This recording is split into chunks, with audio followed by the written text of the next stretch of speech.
All right. We're live. Hello. How you doing today, man? I'm good. How are you? I'm doing good. I'm stoked. I am extremely stoked. We've been talking about this for over a year now.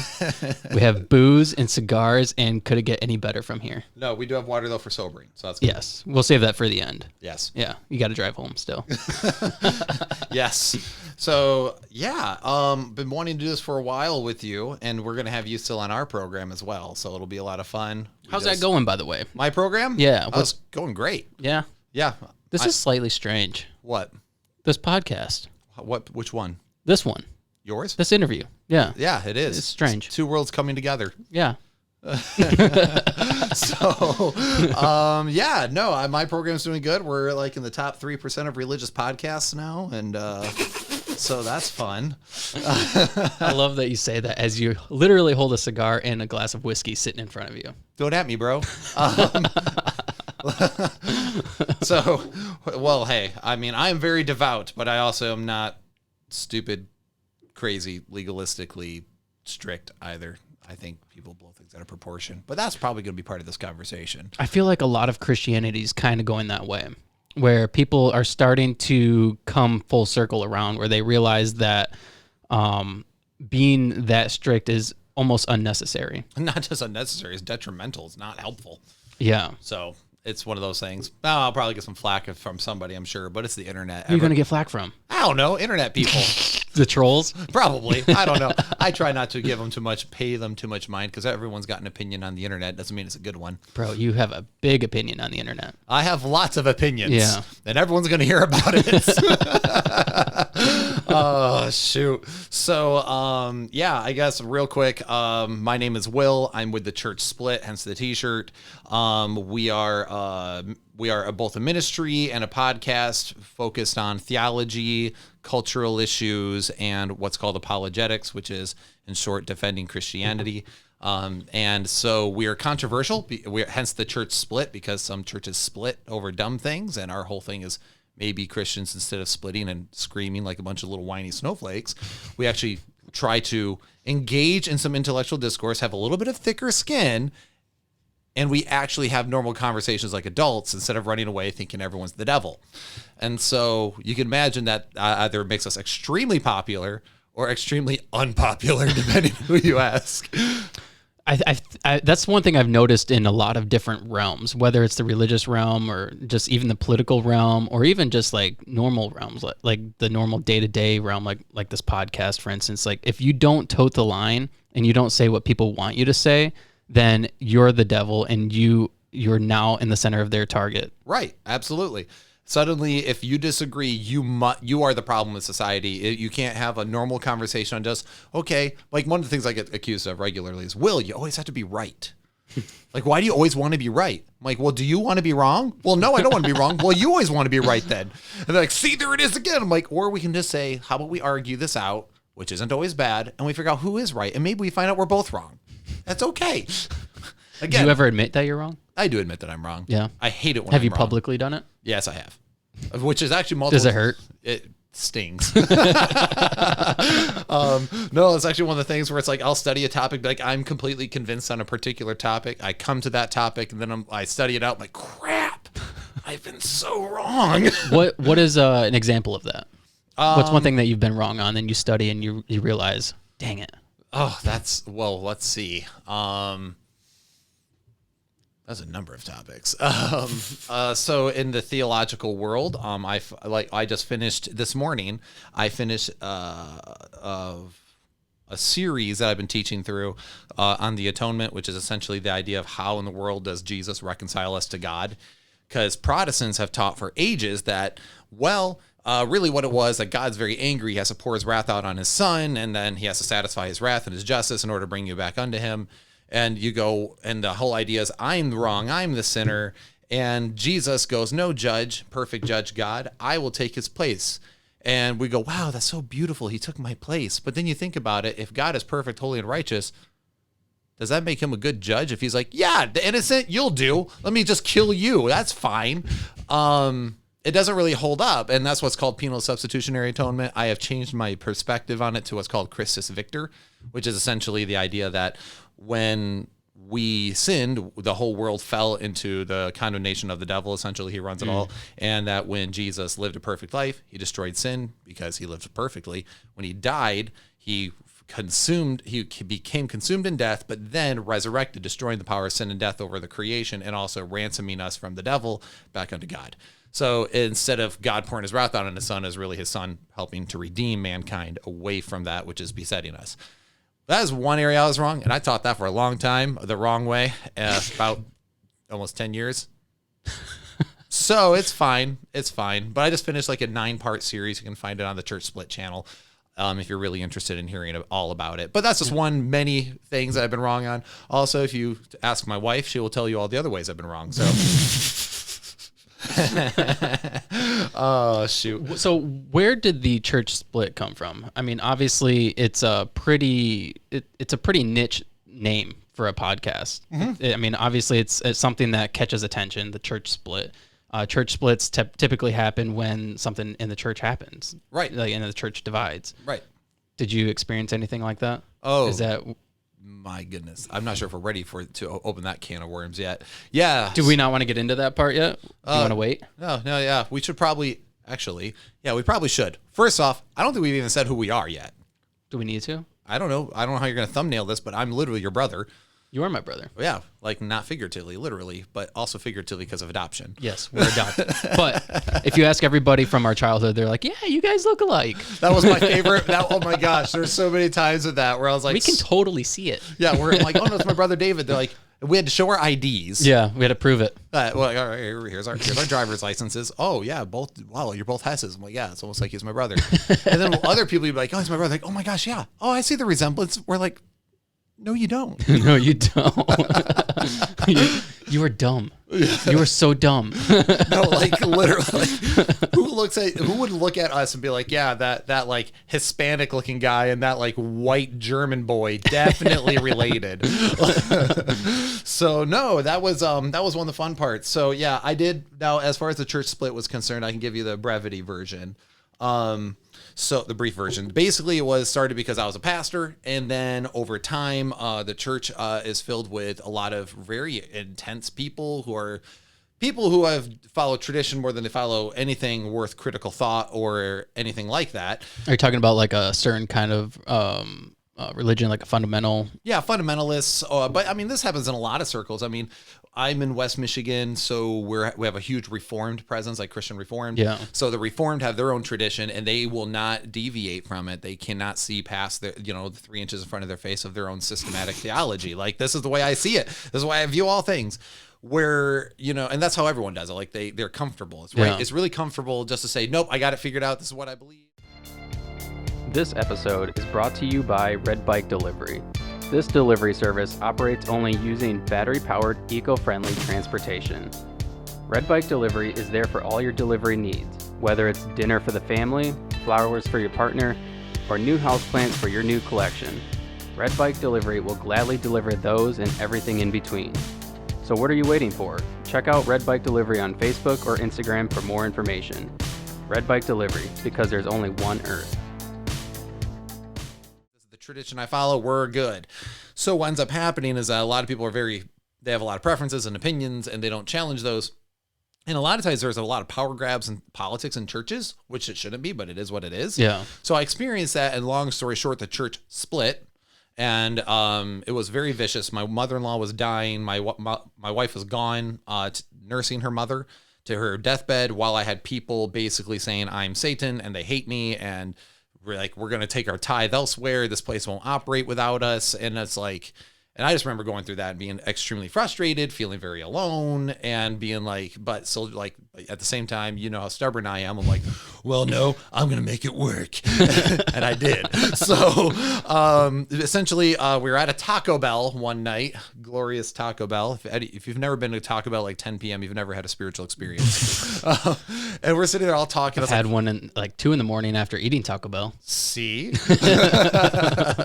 And then, so we end up we're sitting there, and one of my friends, Tabby, I'd mentioned I wanted to start like a podcast or a show discussing theology and issues within the church critically, so that way we can be better.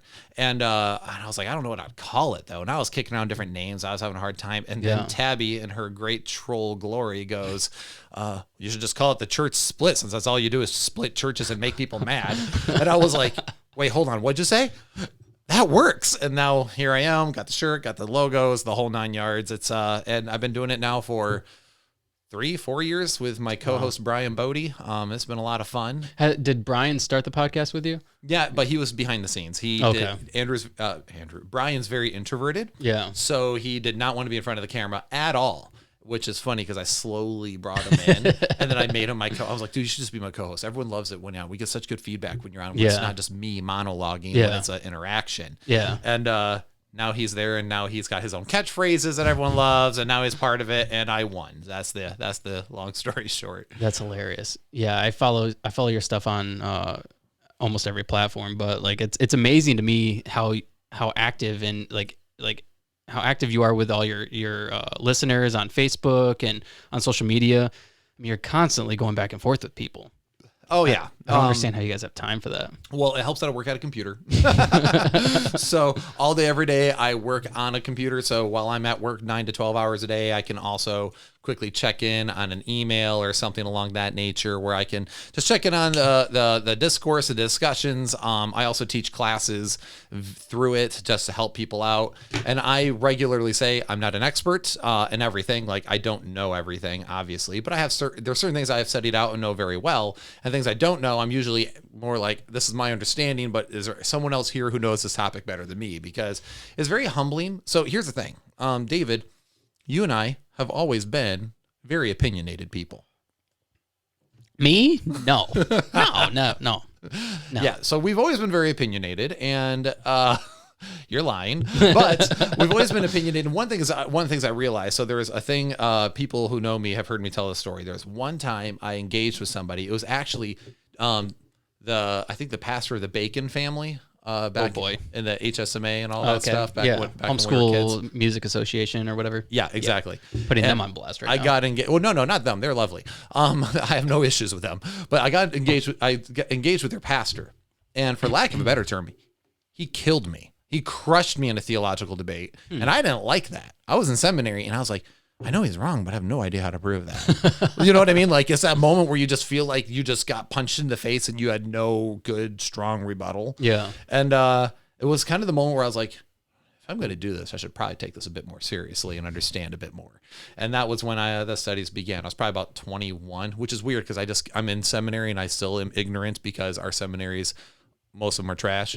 Not all, but most. I'm actually part of a great seminary right now, and it's all reading and writing. It's all it is, because it's like, no, we don't want to tell you what to think by making fill in blanks, do this stuff, and follow creeds and stuff. We want to interact with the material and write on it. Yeah, and that was a big deal for me. So, but anyway, that's the short version of the church split of what we are and how we began. So that's interesting. That one thing with the podcast, like for me, it's become like a second job. It's something that I've like pour literally all my like heart and soul and extra time and everything into. Yep. Sounds about right. It is. I say it all the time. It's like a part-time job, and it's almost like a full-time job. Yeah, seriously, because maybe part-time for you because you have a co-host, but yeah, my co-host helps me with the back. So it's funny how it works. Usually, I'm the one getting like the interview set up, the questions, the outlines, and he's the one doing all the digital stuff. So we balance each other out quite a bit, where it helps us both. We're very busy to be able to breathe a little bit. Yeah. Honestly, I don't know how you do it, so congratulations. It's a lot. Yeah. I'm actually thinking about taking a step back a little bit. You probably should. Yeah. No, I put so many out that it's almost impossible to, spend my free time with my kids and my wife and just house things. And, right.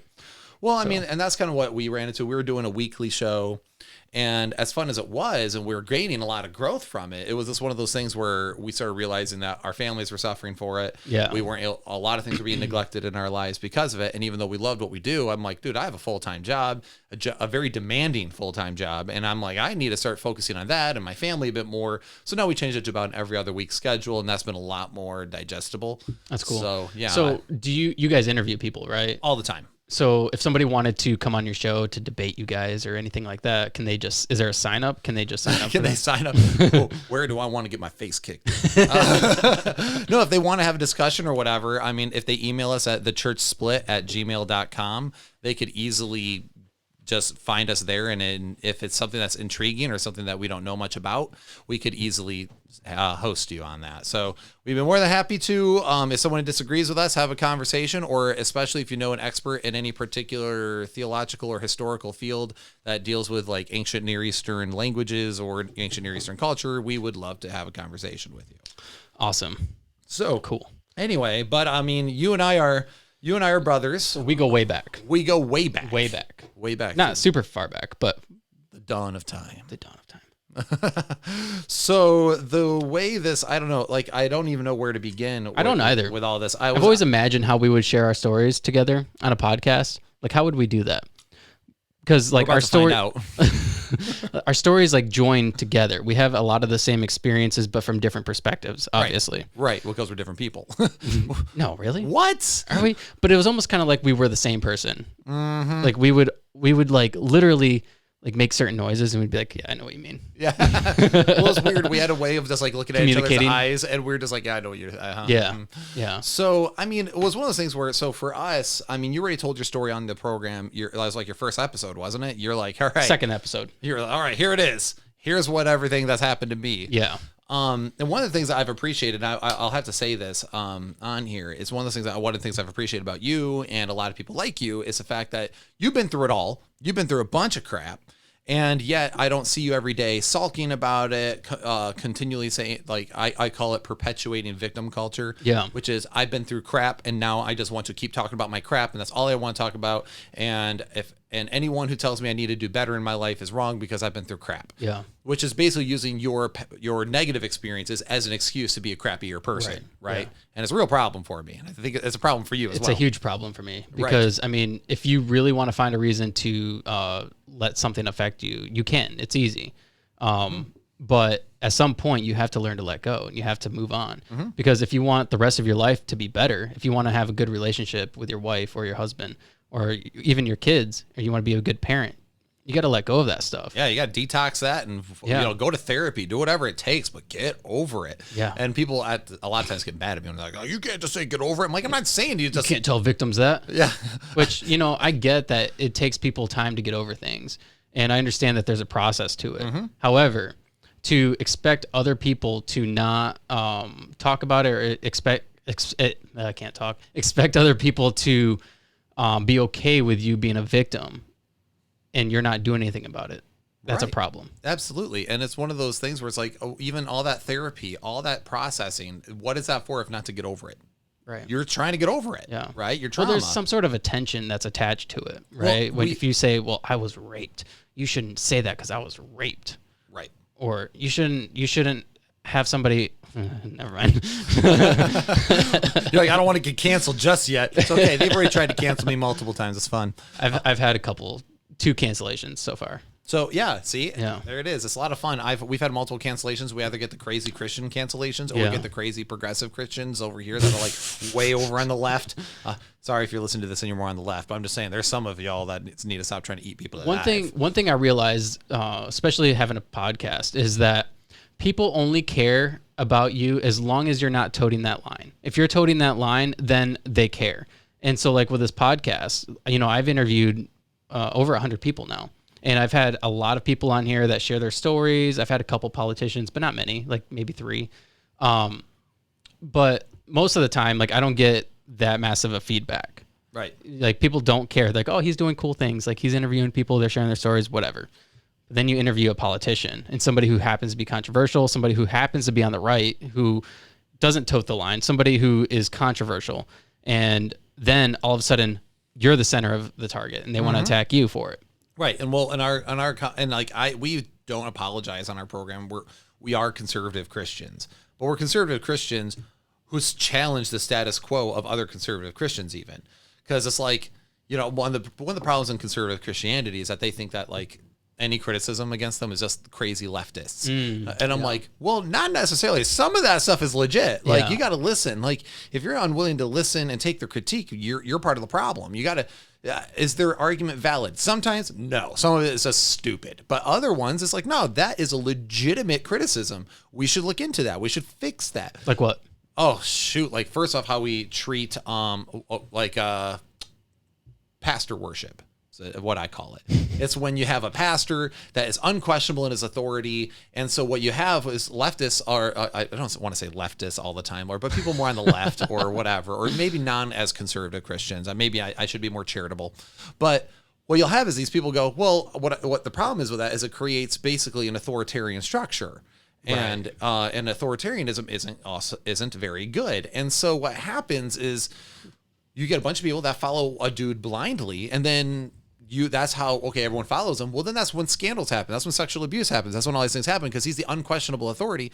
And how is that 16-year-old girl going to tell her parents that the guy they basically worship is actually a predator? Yeah. They're not going to. Yeah. It's going to cause more problems. So it's like, well, no. When they're saying that that's wrong, we need to have checks and balances in place. They're not wrong about that. Yeah. There's actually a very popular pastor. Many people are probably very familiar with this name, John MacArthur.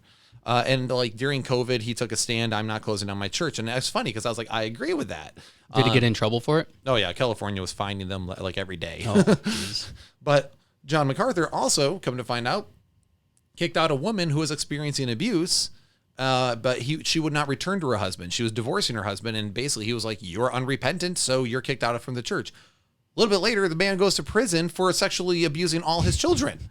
And you're like, and the story gets broken out. I mean, it's very well sourced, and it's by a woman. When did this happen? Oh man, this just came out a few months ago. Whoa. We did an episode on it. And why isn't it mainstream news? You would think, but he kicked her out. But this was because she kicked her. The footage was leaked and all this came out, and it happened years ago, 10, 20 years ago, something like that. It was a long time ago when it happened. I don't remember exactly when. Maybe not 20 years, but anyway, a while ago, and it came out fully, and he kicked this lady out. And what's funny is that all the Reformed churches were like, controversy where? I don't see anything, they act like it wasn't even happening. I'm like, no. And they basically said that anyone who's criticizing MacArthur for this is essentially a crazy, leftist, liberal Christian, and they just hate a conservative Christian. I'm like, no. We also have a problem with that. So the whole point is being able to challenge that status quo. So I make no qualms with the fact that sometimes conservative Christianity can be really stupid. Yeah. Good grief. I actually heard somebody the other day quoting First Peter talking about election, and in the Bible, election basically are the covenant people. If you believe in God, you're part of the elect, so it's a covenant people. And she was using that verse talking about how important it is for the upcoming election, and I was like, well, no, that's not what that's talking. And I'm like, this is why people criticize because you guys are dumb. This is just stupid. So. Anyway, by the way, I'm speaking far more rash than normal, but I'm talking. You're good. You're good. This is like a brotherly chat. Yeah, so no, this is anyone fun. online listening, I don't care. I'm talking to my brother. If you don't like this, I'm sorry. They're turning it off right now. Yeah, they're just like, I'm canceling him. He does suck. So yeah. Anyway, so we go back. So essentially what it was because some people have heard my story. I have a sermon called Victim Culture's Anti-Gospel. So for any Christians curious about what I have to say about victim culture and how it relates to Christianity, go check it out there. But there is what happened essentially was my family did foster care for years. Okay. So we had multiple kids that came in through our home before you came in. And so that was very normal for me. We had kids that came in, we had once in a while, you just, hey, by the way, you have new brothers and sisters in your house. Figure it out. Yeah, that's got to be a whole new dynamic every single time. Strange. Yeah, I'll tell you what it was. It irritates me because I was the baby of the family and I had all the rights. And then we'd get these younger kids. I'm like, gosh, dang it. There goes my, and I became like a middle child, all neglected and angsty. Oh, okay. David's like, you want to play? So then you came in, and it was funny because when you came in, I was so over foster care. I was just... I could tell. Yeah, weird, right? You could tell? I could tell. But I wasn't hostile toward you or anything? I think that it was on both ends. I think that you were obviously kind of territorial because we're coming into your home. But then... It's my space, bro. Right. But then we're also going into a whole new situation, and we got to kind of like, okay, this is who I am. You're not going to step over me either. Right. So it was this weird... It's this weird dynamic. Yeah, so at first it was like you and I clashed. Yeah. It was definitely a clash. It was definitely a clash. And then over time, we started kind of like learning to get along. I think we had to. Yeah. I think, or maybe I learned that I was going to get in trouble. Yeah, maybe I guess better like this dork or else I'll get in trouble. Holy cow. And no, don't need to get kicked out of another home. Am I right? So what happened is, so you're in, what time, how old were you when you came into our house? I think I was 9. Yeah, so you're at like 8 or 9, and I'm 2 years older than you. Yeah. So I was like 11. Yeah. Something like that. And anyone who knows your story and my story knows our home was not healthy. Usually what happened, and this is the other reason why I hated I said foster kids. That was going to sound terrible. But like I hate, like as a child, I didn't like it, right? So I was like, I don't like these kids coming to my home, but it wasn't necessarily always against the child. Right. It was also, one, it was a new dynamic all the time shifting for me. But the other issue was mom. Was because every single child that came in, we always took them in 2s because we had bunk beds. We always take 2. Every single time, one of them she would pick was like her absolute favorite and would like doted on them and loved them. And the other one, she just treated like the devil. And so if anyone's read the book, A Child Called It, like that whole story, like basically one of the children was the child called It, and the other one was one that she loved and toted around. But it's weird because it was almost every set of kids that she had. Even after us. Yes. Well, it was always that way.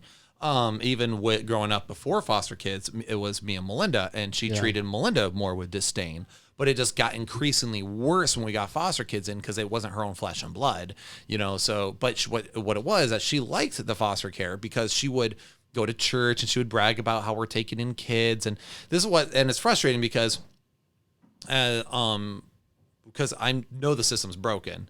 And nowadays, especially with the recent stuff like where Roe v. Wade was overturned, you're hearing a lot of talk about the foster system. Like, it's better to abort children than put them in the foster system. The foster system's jacked up. And it's funny because as somebody who was literally lived and breathed the foster system, you and I both, I'm like, my always response is like, yeah, it does suck. Trust me, I know. Like, my mom was crazy.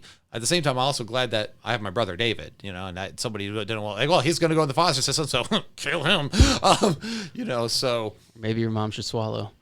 Oh, did I just say that? Oh, did I just say that? Oh, that's not okay. Oh, man. I am going. No. Yep. Well, guys, I'm drinking booze here. It's a problem. That is a problem. So, I'm never going to be able to share this.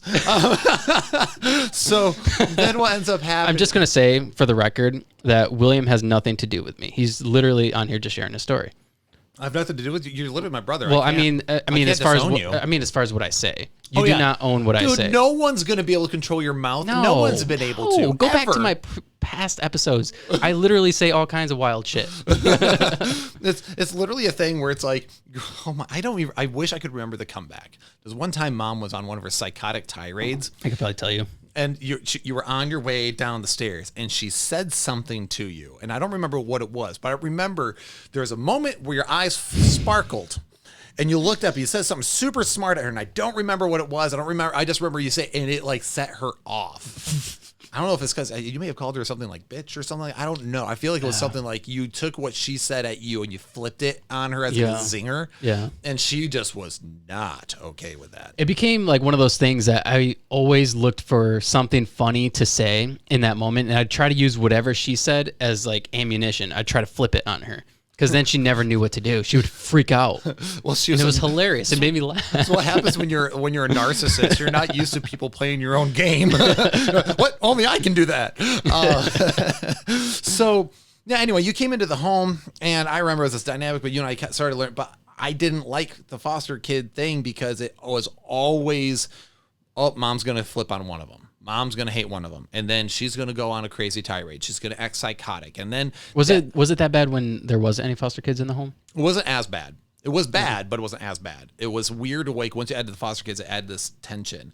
What do you think that is? Why would there have to be one child that would be like the target? I mean, if you want to psychoanalyze Donna, I can do that. I mean, you just name dropped. Sorry. Her name's Donna. So she, but the whole thing was, it comes down to like, how do I think it's because of some of the stuff she experienced growing up. So because from what I understand in their home life, one child was always picked out too and hated on. And what happened is that our aunts, the twins, they would like intercept the abuse and protect the other children. So one always was to blame, and the others were other ones were the protectors. So I think a lot of that was being emulated as she struggled with trying to like come around to it. And now that we know that mom has early on stage dementia, actually a lot of the stuff makes sense because it would. Some of those symptoms would have been happening pretty early, and I think she also has like some BPD. So anyway, there's a whole. I think she has a personality disorder. I think there's a lot of stuff going on there. So now that she's also got this, she's having like cognitive issues, and we see that, and it's like actually I've looked into it more and more, and I've talked to a few psychologists. It actually makes a lot of sense that I think some of that stuff from growing up was being mirrored in our growing up. Yeah. So well, that's one thing I really realized. Not to take away from your story at all, but like growing up and leaving that environment, I would. Oh, I'm sorry. I'm a little buzzed. Can't talk. I know that when I first moved out, I was like, I never want to be like them. Like, I don't want to do the things that they did. But then, like, as time goes on, you end up in like bad relationships, and you kind of get some resentment, and then you end up with kids, and life just keeps happening. You kind of start falling back into those ways. Oh, it's easier, right? Fall into the pattern that you're used to. Yeah. And that's one thing I realized. And I've luckily at a very young age realized that, okay, I don't like the way I'm behaving. I need to like make an proactive choice to change and treat people differently. Right. Otherwise, I'm going to be following that same cycle. Right. Absolutely. So it's one of those. So then what would happen is that this foster care thing, and Dad did it because he actually wanted to help kids, because Dad also was from a horribly abusive home. When you hear his stories, like some of his stuff is messed up too. The cigar is really good, by the way. I know. I do a good job, man. I don't play games. If I'm gonna get canceled or yelled at by Christian folks, I got to make it worth it. That's true. For those who don't know, sometimes smoking a cigar or something like that is very controversial in the church. So, and you're okay with it, obviously. Yeah, I'm okay with it. There's nothing in the Bible about it, so at me, bro. It's natural. Yeah, just don't inhale it, bro. Like, don't get yourself lung cancer. Okay? Yeah, you're not supposed to inhale them. Yeah, no. So the other thing is so I think when you're dealing what it was with Mom, Dad wanted to help kids, which I think he actually exemplified that a lot. Like, you could tell he wanted to. Yeah. Unfortunately for him, he was married to a psycho. So, so you have this dynamic where what happens is that she'd go to church and she'd brag about taking on children, right? Oh yeah, we're helping more kids. Yeah. And then everyone's like, wow, what saints? And then go home and just, abuse them. Yeah. That's what she would do. And, I even the day before we got married, my wife and I, the agency calls like, we have these two girls, we want to take them in. And I was like, don't bring them in. Like, we have the rehearsal dinner tomorrow night. We got XYZ going on. Look, we got too much going on for the kids, but it was a bragging rights thing. So when we're at the rehearsal dinner, she's like, look at what we did. Look what we took on. We took on kids. Aren't we great and grand? And I remember me and Callie were like, dude, that's another, like, it's gross. Like, yeah, it is gross. Yeah. Like, this is like our wedding. If you could just let our wedding be our wedding, and just let the family be the family. But now you have these girls and it's not the kids' fault. You got ripped from your home, from your mom and your siblings, and you got thrust into this new home. It's a foreign environment. It's weird for kids. I mean, it's weird as adults sometimes getting used to a new environment, let alone children. Yeah. And it's like, you're going to throw them in that also at a wedding where there's people that they don't know, all sorts of chaos. I'm like, that's almost not fair for the kid at that point. It really isn't, because a lot of people don't realize when you do go into foster care, it's almost like you're having to deal with a loss of like your situation, your home, your family, your identity of who you are as a person. Mm-hmm. Like, you got to try to figure out who I am now, what's going to be my life. Right. And to, like you said, be thrown into this wedding surrounded by all these people you don't know, and you're just celebrating, like, hooray, congrats. And then, who is this guy? And this bride? I don't care.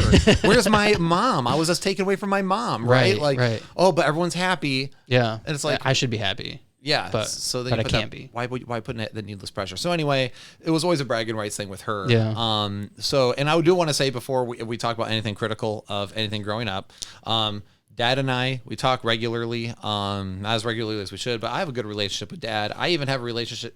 I'm in contact with my mom. I wouldn't say we have like a relationship. It's hard to have a relationship with someone who doesn't remember. Right. She has dementia, so it makes it a little complicated. Yeah. It's usually, I feel like I'm talking to like a 7-year-old, continually like, yeah, Mom. Uh-huh. Oh, how was that? How'd that make you feel? Oh, very nice. It was actually really funny. It's very surface level. Yeah. I communication. talked to her last Thursday or something like that. I talked to her briefly. It was really funny because just midway through the conversation, she was just talking and she's like, yeah, so, oh, well, it was really good to hear from you. Okay, I love you. Bye. And I was like, whoa, that was weird. But it's like, because she literally was her brain process that we're at the end of the conversation for whatever given a reason. Interesting. She doesn't even know her age or anything. It's actually really crazy. So that is so like, wild. how old are you? She's like, in my 50s. And I'm like, oh, okay. Whoa.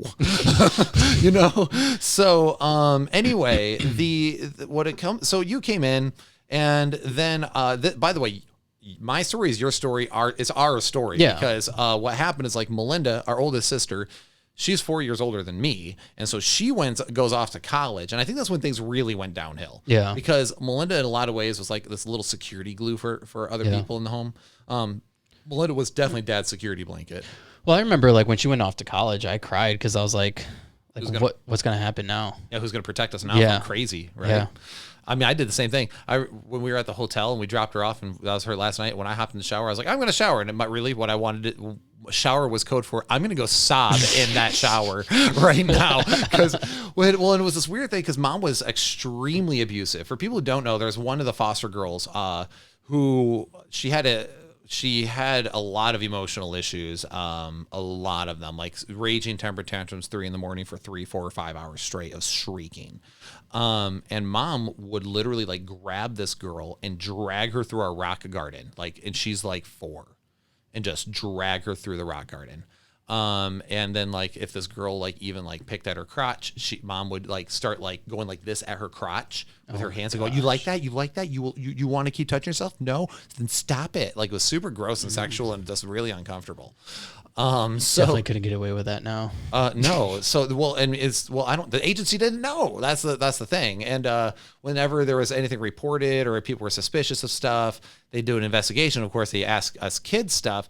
And I wasn't going to admit to anything going on in the home because my other thought was, well, it's already bad, but at least I know this crazy terrain. Like, I know how to navigate this craziness, and I don't want to be removed from my brothers. I don't want to leave them. I'd rather go through hell here than risk another hell that I'm less familiar with and be separated from my brothers. So it was this weird trade-off. So when Melinda left, I think that's when things for you and me really became real. Because that Mom was already targeting you so hard at this point. And for people who don't know, I don't know how much you told your story. These are just a couple of things. It was very surface level. Okay. I didn't really share all that much because one of the things that I've also kind of come to terms with is during all this time, I've learned to kind of forget about a lot of this stuff, and I think I've done it purposely to protect myself. I think my brain just automatically like just forgets some of the things that happen. We compartmentalize as a safety feature, essentially, for your brain. Yeah. Fail safe. But I'm going to bring it back all your PTSD. So, all right. Lovely. I'm going to drown it in booze. Well, I just distinctly remember this one time I came home from school. You were thrown outside during the day because Dad worked during the day, and that's when she would act the worst. Yeah. And you were up against the little front porch area, and you were in shorts and a T-shirt, and it was in the middle of the dead winter in like a blizzard. She threw you in, and I basically opened the door, carried you in, and then I went upstairs and had words.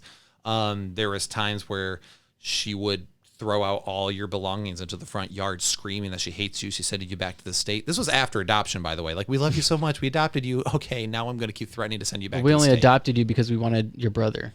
Right. Well, actually, that was I'm not sure if we ever talked about those adoption conversations. So when they wanted to adopt you because there's no one else in your family that would, your aunt, I think, had passed, and the only one that thought would, and Dad was like, I really want to adopt them because they don't have a home. And again, Dad being Dad, that's what he wants to do. Now, the Dad, I think, did his best, but he didn't quite understand how to. Sometimes for him, in his mind, it was easier not to fight and just let Mom be crazy and just kind of be passive. I think a lot of it, too, was he didn't understand the full extent of everything. Because he was at work. Yeah, he was gone all day. So what would happen is that, and whenever he'd come home from work, you'd see like she would run to him and start trying to manipulate the situation. David did this. David did. They, of course, all out of context and never telling how she was the instigator. So, but as a husband, like, who are you supposed to believe? Like, you're coming home to this. Like, after you just worked on the line for... Yeah. Are you supposed to believe your wife who you're married to? Or are you supposed to believe this kid who supposedly lies all the time? Right. Hence the problem. So what ended up happening was so when Melinda left, I was like scared because I realized that the role of protector was basically being passed on to me. Yeah. I was like, all right, dude, you're in charge. How old were you, by the way? You're like 13, 14? 13, 14? Yeah. And it was like, and things get violent in the house, right? Like there's things thrown, there's people slapped. Dude, I really distinctly remember at like 6 a.m., 5 a.m., multiple times, you literally being dragged out of your bed out of nowhere, mom screaming at you because you didn't, move your clothes from the washer to the dryer. Keep in mind, you were the only child that was supposed to do his own laundry. Or you load the dishwasher the wrong way. Yeah. She'd come in with banging pots and pans. Yep. And then just 5 in the morning. Which, remember, she would actually tell that's what her dad would do to them. Yeah. He'd come in with pots and pans and throw them out of bed. And like I said, a lot of it's reflective. So what ends up happening is, what happened is I'd hear that and I'd run up downstairs completely in my underwear and drag mom out of the room. And we'd have a great knockout, drag out fight at 6 a.m. Nothing like that to get your blood rush in the day. Yeah. Like, oh, I'm awake. Mind you, it's also a school day.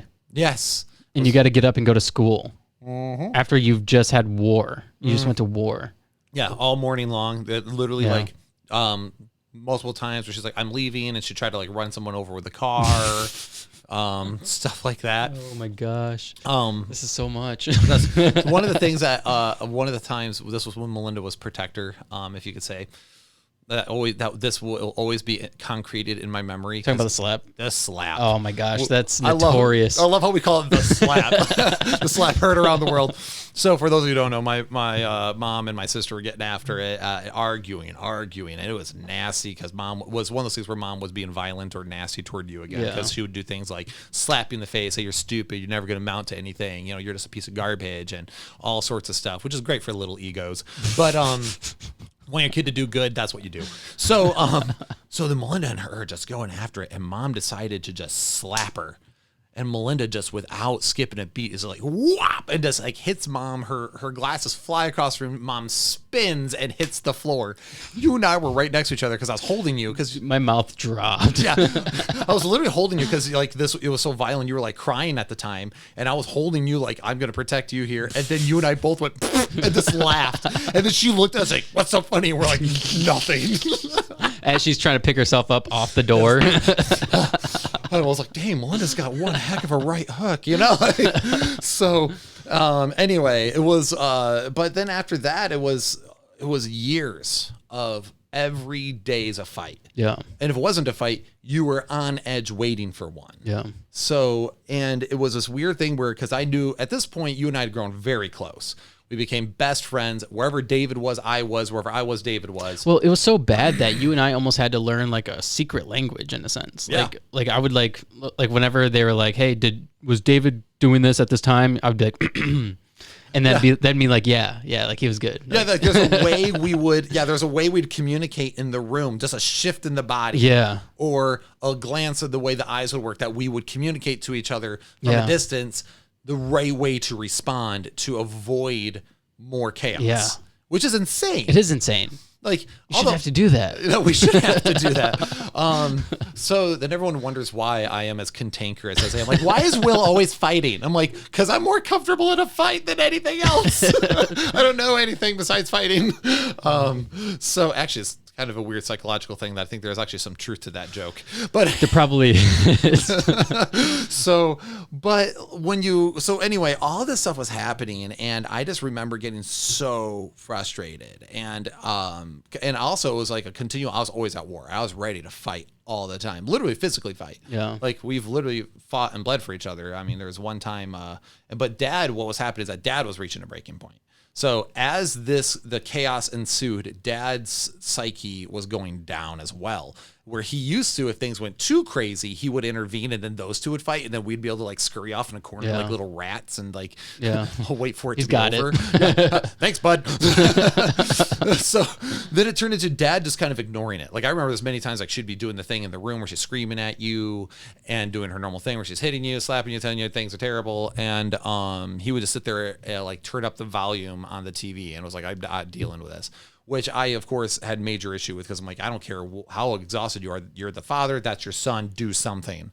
And he recognizes that now. Like dad knows he's not perfect. Dad has hindsight's 2020. Yeah, exactly. And he's apologized multiple times. And I know growing up, his whole life was a fight. And then he marries into it, and then it's nothing but a fight. And then it just keeps getting worse and worse. So I think at this point, dad was also like psychologically he checked out. Yeah, he was. I can't do it. Yeah, he grabbed his bags and he left. Yeah, but.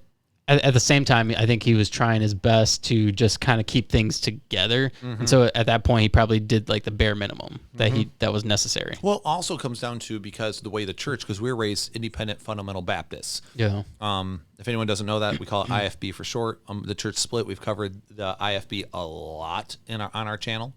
And one of the big things with the IFB is that divorce is not okay. You can't ever divorce under any possible circumstances. Which is very interesting. Lest you be ostracized from the church. Because your wife can literally leave you and cheat on you, and you're still supposed to accept her back. Pretty much. Which is funny because actually, not to get too heavy into the Bible part, but like there are actual biblical reasons for divorce. Like Jesus literally says, if there's adultery, like if someone cheats on somebody, that you have a legitimate reason for divorce. And how do you win somebody back after that? Right. Right. Well, I mean, it's going to take some work, right? And that should be that can be a choice. Right. It should be a choice. Mm-hmm. But like, how do you fully win that person back? Like they chose to leave you and give themselves to somebody else. Right. Which is like, okay, well, and if you want to save them, great. And if you can have them back and that's your choice, have at it. But that shouldn't be anything that anyone is required to do. So anyway, it just this just keeps unfolding, and it was very, and I think I started emulating a lot of toxic behaviors, especially toward the end. It got to a point where I hit my breaking point, and I even turned on you for a short minute. Yeah, that was interesting. Because I was just like, why the heck? Because you were also. Well, this was also after. We should probably go into that, but right. This was after you had went to Fairhaven. Right. So, you had gone off to college, and at that point I was on my own. Things were actually kind of good for a while. And then you came back, and I was kind of rebelling in a sense, but in a sense it was also like kind of self-preservation a little bit. Right. And I don't think you've seen that aspect of it. No, you just kind of seen my rebellion. Right. And I was just like, this isn't the way to do it, David. What the crap are you doing? And so then you and I there was one time, then you and I got into like a physical altercation. And like, I don't even know what happened. Like I basically saw red and I was literally choking you. Yeah. Like choking you. I pinned you down. And then like, I don't know, like Superman kicked up and then you like threw me into the wall. It was actually pretty dope. I'm not gonna lie. I literally couldn't breathe and you're choking me out and I'm like, and I'm laying on a bed and mind you, I'm scrawny. So scrawny back then. Oh, yeah. And you're a man. Like you had a man body and you're choking me out. And I'm like, I'm going to die. This is how I'm going to die. I'm going to die by this kid choking me out. So I'm like, I'm not dying this way. And I grabbed you and I somehow mustered up the strength to just run you across the room. I stood up and ran you across the room. There's a giant hole in the wall. There was a giant hole. That was awesome. Oh my God. And actually it was one of those weird moments when that happened. I was like, I had a moment where I was like, what have I become? Like it was actually like a really weird, like that moment of, oh my gosh, my brother I've turned on. And it's because things were so toxic and violent in the house for so long. And then I came back to it after I was gone. I came back and it was bad again. And like my guard wasn't, my mental and emotional state wasn't right. And then Fairhaven was also emotionally, spiritually crazy. And I was like, what in the world? So that was actually a really if you could say a come to Jesus moment where I realized like, no, I'm not doing this. I am not doing this anymore. And I know it put you and I were like for a minute, but then you and I quickly got over it. I think at that moment I realized that like I can no longer be in the house. Right. I needed to leave because like obviously you and I were at odds and we had always been cool. We'd always been, like ride or die. And in that moment I'm like, he's no longer on my side. I need to leave. I need to get out of here. Yeah, because again, I was And that's when I realized I'd betrayed you. Like that was a weird moment for me because it was like, again, you were rebelling, but then you were like, when you were rebelling, you were super sassy about it too. You were not easy on it either. Like, cause you were just like, no. And it's all or nothing. Yeah. And I was like, because you were also being like extra sassy. I was like, dude, do you even care about me anymore? And you were like, no. And then that's when I snapped. I was like, you freaking kid. Like, and then I don't know. It was funny. Which is funny because it was, but it goes to show though, and this is part of probably what your whole platform is about. You can rise above horrible things that you have been done to you, that you've done to others. Exactly. Because it's like, I mean, I wasn't perfect. But what happened beforehand, which was I'm also a big supporter in the fact that even if you did something shitty, that you shouldn't be defined by that. Right. Like if you've done something that's bad, you can turn that around. Right. You don't need to let that hinder the rest of your life. Especially when you realize toxic environments breed more toxicity. Right. So it's like, as you're in the toxic environment, you become more toxic. Right. Right. Because you were becoming toxic and I was becoming toxic. Yeah. And that's what put you and I at odds. We're just really crappy people. Yep. Just being really, really crappy people. And so it was a weird moment. But I mean, I remember there was times before like this weird moment where I was like, oh my gosh, I'm becoming the very thing I hate. Which was actually a good thing. Like, I know people are like, well, that's horrible. I'm like, it is horrible, but it was a good thing for me because it was my moment. Yeah. Yeah. You weren't 40 when you realized it. Yeah. Thank the Lord. Right. Like, oh my gosh. But up until that point before that, I mean, it was like you and I were ride or dies. I mean, it was what would happen during the day is that you'd be like the household slave. So you go to school all day, come home, and mom would make you work all day. Yeah. She'd always find a reason to ground you so you can be partake of any family activities or anything. There was a point in time where I was literally grounded for a whole year straight. Yep. And it was something to where like it was something like minor. Like I got grounded for like loading the dishwasher wrong or something like that. And it was every time something happened, like if I gave an attitude or something, oh, that's another week. Yeah, if she's like, another week. This, and you're like, and then that's an attitude. If you scoffed, it was another week in prison. That's an attitude. There's one that this one always sticks out as I tell people how crazy it was. She was like, hey, David, what time is it? And you looked at the clock and you were like 4:15. And she like gets up, walks all the way over to the clock to check your work. She's like, it is 4:13. You lying to me? And you're like, wait, what? Like 4:13 is 4:15. I remember the exact situation. So it was literally like 3:57 or 8 when she asked me. And I was like, it's 4:00. Because, you always round up. Right. And it's only 2 minutes away. You round up to the nearest 15th. And I swear she jumped up immediately to go check. And I'm assuming she asked me because she knew the time. Because why else would she jump up and go check the time if she asked me? And she gets up and goes and checks the time. And she's like, it's actually 3:58. You lied to me, blah, blah, blah. And I don't remember what happened. Another week in prison. Yeah. I probably got grounded for that one. So, but what would happen is like she put like an alarm on your door. Like she put an alarm on your door so you couldn't leave it. Still didn't stop me from sneaking out. Nope. Well, that's yeah. Well, then what would happen? So at night, I would like, dude, we're confessing all our sins. I'll never be able to share this. Sorry, Dad. Dad's gonna be like, I knew it. so like there was times where like I'd sneak, like I'd turn off your alarm. I let you hang out with me. We just hang out till like 1 or 2 a.m. in the morning because it's the only time we had like peace. And but a lot of times you weren't allowed to eat. So what would happen is like she'd make a 3-course steak dinner, and she would give you plain oatmeal, and you would just eat plain oatmeal all the time because she just hated you. Yeah. And so what would happen at night is I would usually be like, all right, we're gonna go grab food. I'll take you to McDonald's or something like that. We'd bring home food. We like steal the car, like turn on. And do you remember every time we turn on, like we open the garage, we're like wait, and we're like, all right, here it is. We're gonna get busted. Never did. And we always we'd go joyriding in the Malibu. Well, Dad was deaf. Dad was deaf. We could get away with anything with him. Yeah, we could literally be like talking smack about him behind his back. I still do it. I'll say something smart and he's like, what'd you say? I'm like, nothing. Sorry, Dad. This is like a thing ingrained from childhood. It's really a lot of fun. I know it's like fun at your expense, but it's still fun. Yeah, it was this weird thing where it's like, I distinctly remember there's one time, all right, we're going to get personal. I had a surgery done. Yeah, you just start snickering now. So I had a cyst, a benign cyst on my left testicle for all you wonderful listeners. And I had to be surgically removed. And I just remember them talking about the procedure, and I was like 17 and mortified. Yeah, because you're going to be one ball short. Yeah. Oh, I don't want to be one ball Billy. I don't want to be one ball Billy. And then, so they were like, oh, if it's cancerous, don't worry, no big deal. We'll remove the testicle and we'll patch it back up and you're fine. I'm like, don't worry about it. Patch it back up. Yeah. Like, so they're just talking like they're going to remove the testicle like it's no big deal. I'm like, no, it's a big deal. I'm 17. This is a really big deal to me. Everything came out fine. We're good. No cancer. We're good. Everything's intact. But, so I remember Or is it? It is. Don't you dare. Don't you dare. Andrew does this to me too.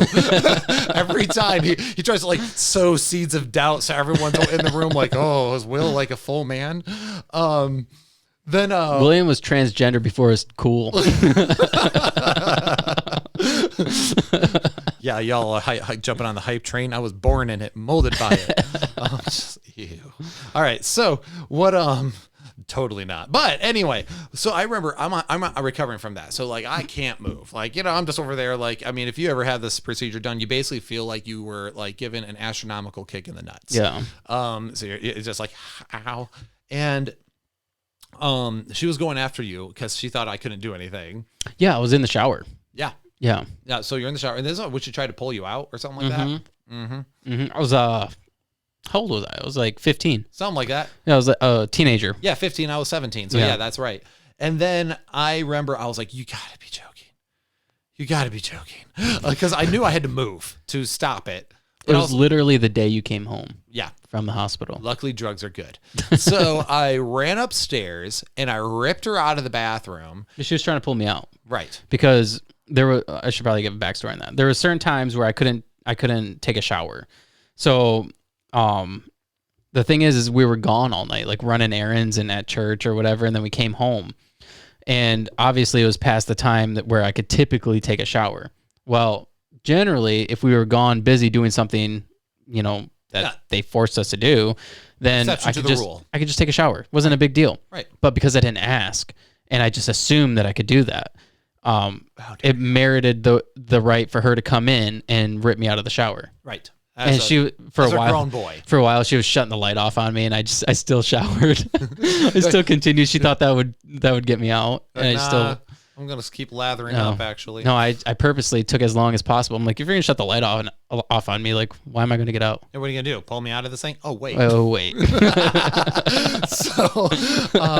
So I ran up there, pulled her out, and we're downstairs and we're arguing. She's like, "You're supposed to be sitting down. Sit down. You're gonna get yourself hurt." I'm like, "Well, stop acting crazy, and I won't have to get myself hurt."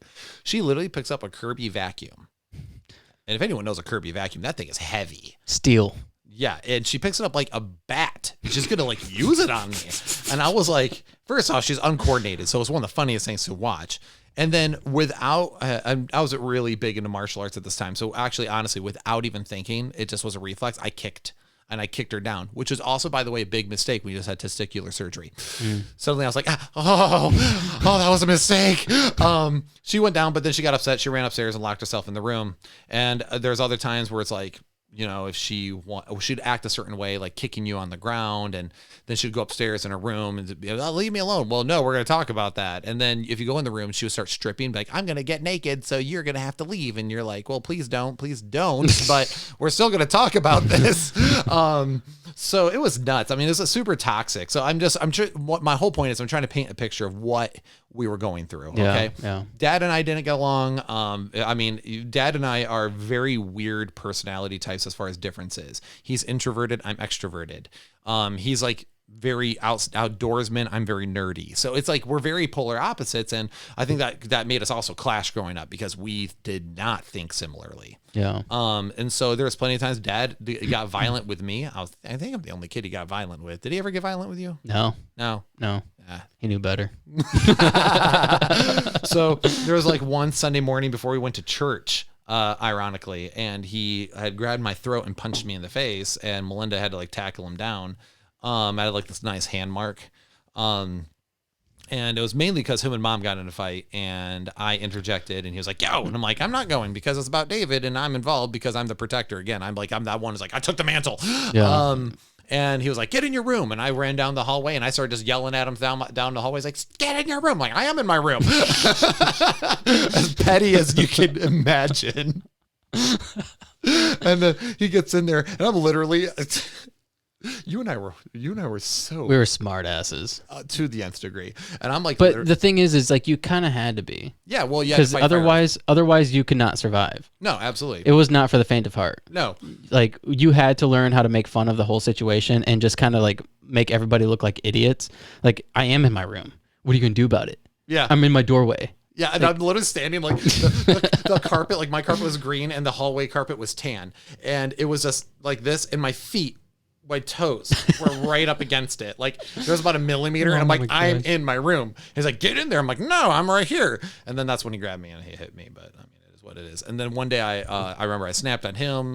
We got into a big fist fight, gave him 2 black eyes, a broken nose, and a concussion, and a sliced cheek. I mean, I went to town. And it was finally like the day where it's like after Dad had gotten physical with me a few times, I snapped. And I just remember, again, it was one of those see red moments. That wasn't a moment. That wasn't my come to Jesus moment though, because I had that moment where I was like, you added me, bro. You grabbed me, and I finally just let you know that you're not touching me again. And then our pastor, instead of like reprimanding him for like letting violence exist in the home continually, he looks at me and goes, "Oh, you should never hear that dishonors your father." I'm like, but hello, there's a lot of things here that aren't right. But you literally see this on almost a day-to-day basis, and they're saying that you shouldn't replicate what you're seeing. I mean, they were there when Mom got arrested. I know. Like she gets hauled off to jail for child abuse. Yeah. And then it's like, well, William, why would you ever get physical with any of your parents? Why would you be so disrespectful? Yeah, and it's like, hello, are you even in the same world? Let's talk about that for a minute, because let's talk about that. That's one thing I talk a lot about. Let's talk about that. That's one thing I talk a lot about on the podcast is how because I mean, obviously it's about rising above, but I also talk a lot about the foster care system. But I also talk about how the church allowed a lot of this to happen, and they knew the extent of things. Yeah. And they still allowed it to happen. Why is that? Doesn't a church have a responsibility to report what's going on and to, like, even, I understand that they want to keep families together. Right. They don't want families to split, and they want to do their best to counsel people and protect them, bring them together. Yeah, they want growth from the kids. But when there's counts of abuse. Right. Why wasn't that reported? I have no idea. I've never understood that weird cover-up thing. When I was a youth pastor, I had to be a whistleblower on a sexual abuse situation.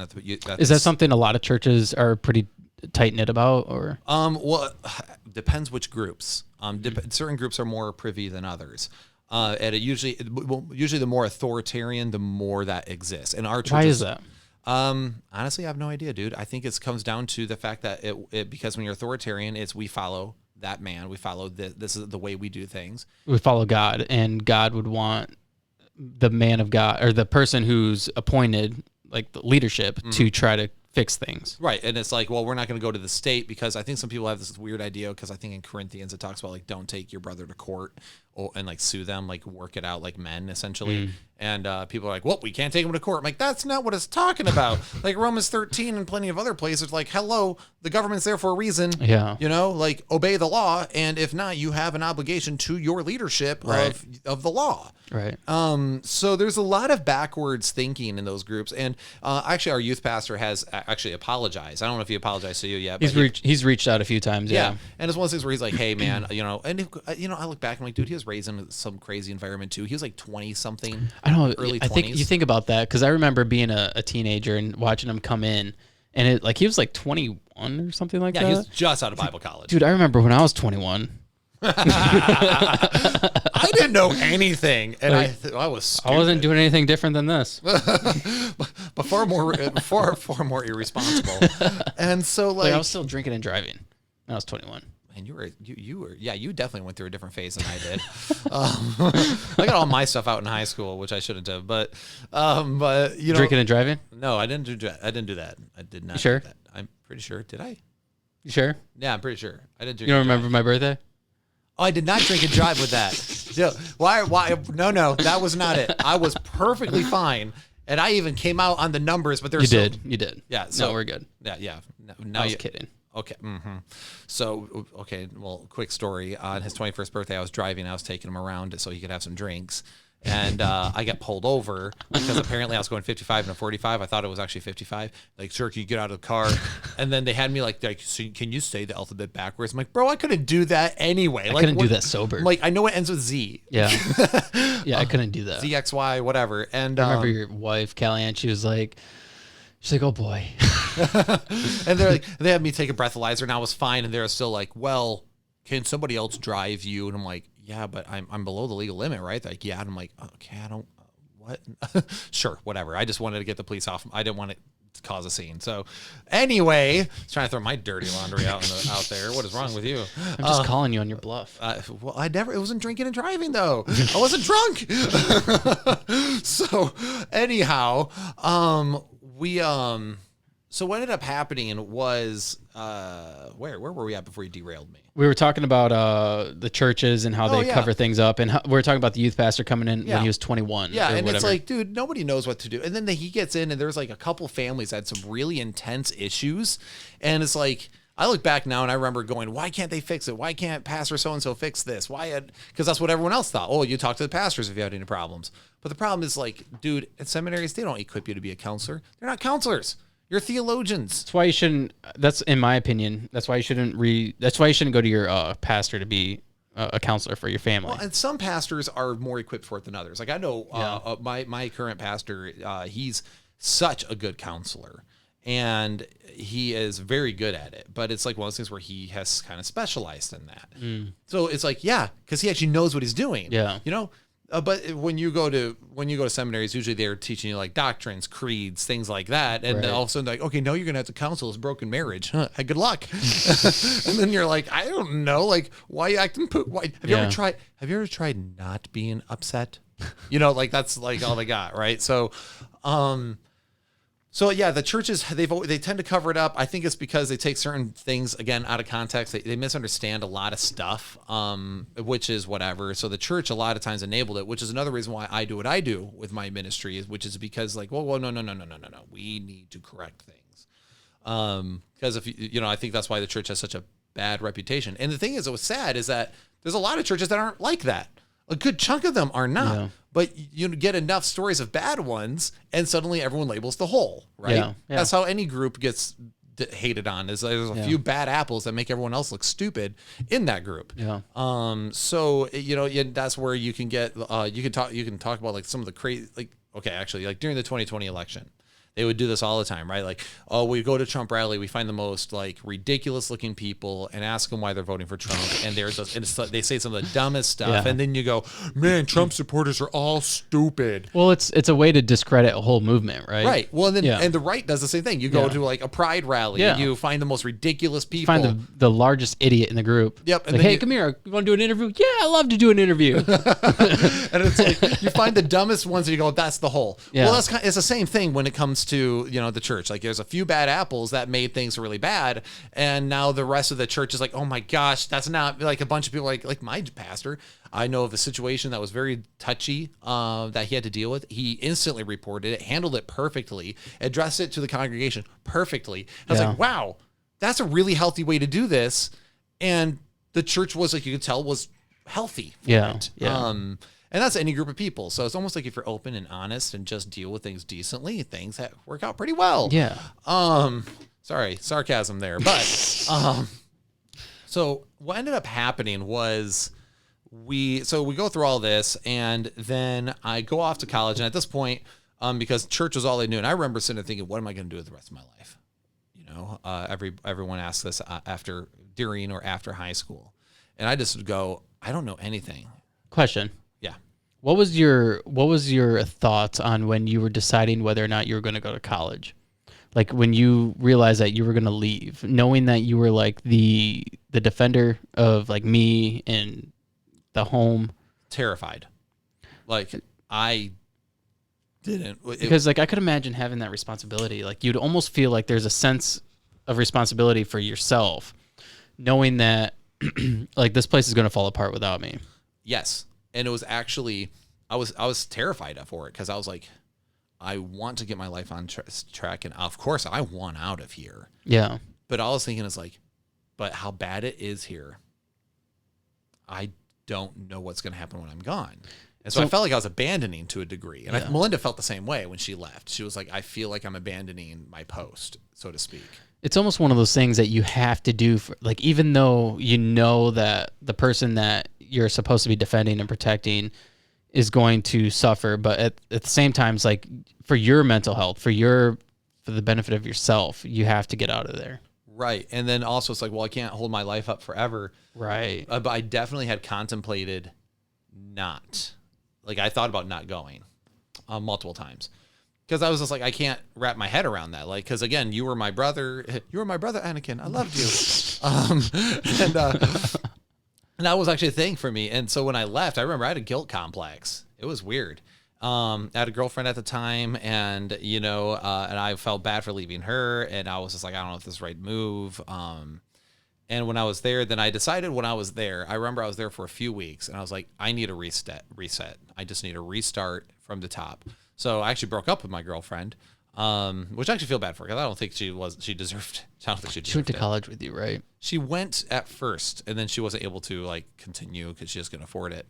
And I remember later on when I broke it, I was like, this was my thought was, if I'm going to be here, if I'm going to be at college, I'm going to hit a complete reset button. I want no association with my past life outside of visiting home and, of course, talking to you as I could, but you were so secluded. It was so hard to talk to you. Yeah. And all I was thinking is like, man, I really hope he's okay. I really hope he's okay. I really hope he's okay.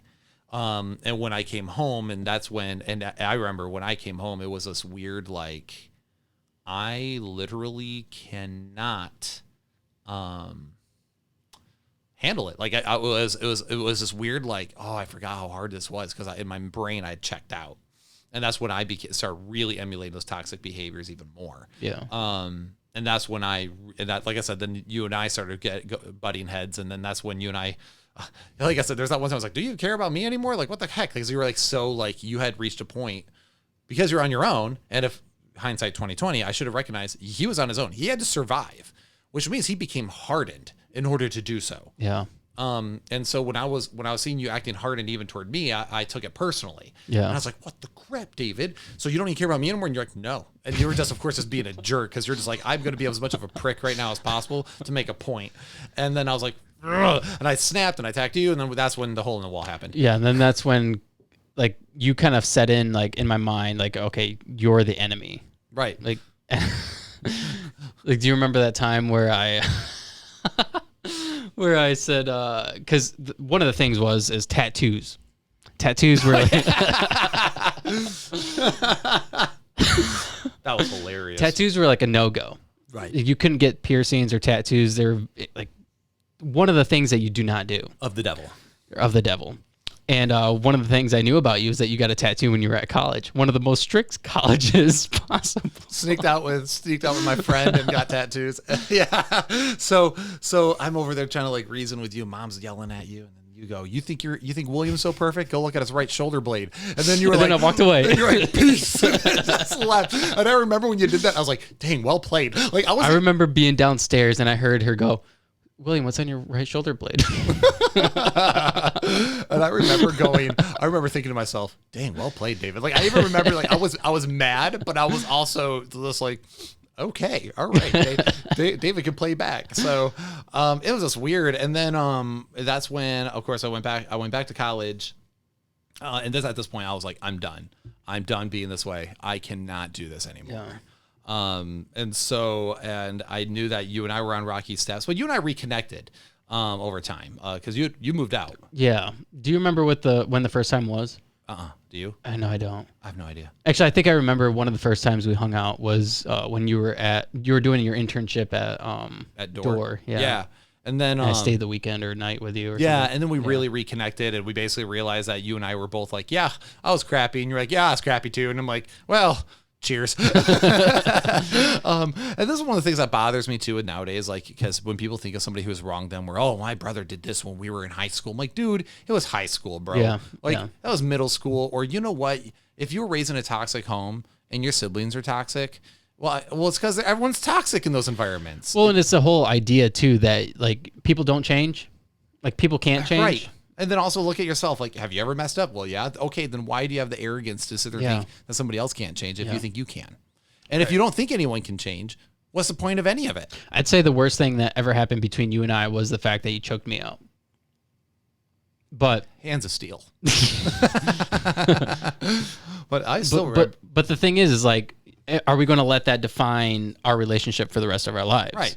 At what point are you going to reconcile that and just kind of move on? Exactly. I mean, maybe that's the broken side of us, but everyone's like, everyone's listening to this going, Stockholm syndrome, if I've ever heard it. But it was a brother. But also, you know, I've talked to so many dudes, and so many of them and their brothers are close, but there's so many of them gotten in fist fights and all sorts of stuff. Like I hear crazy. I'm like, compared to other stories I've heard, I'm like, actually, David and I were pretty mild. Like we got along pretty well, except for that one situation. I think a lot of it had to do with a lot of the shit that we went through too. Like we were in the trenches together, right? And then we came out of it, and then I mean, yeah, we were at odds for a time, but when you eventually realize that, you know, okay, we were at odds, but we went through all this together. Right. What are we going to let define us? Right. And then it's like, okay. And then, like I said, for me, I had to realize that it was a big, it was a big understanding of simply what happens psychologically with trauma.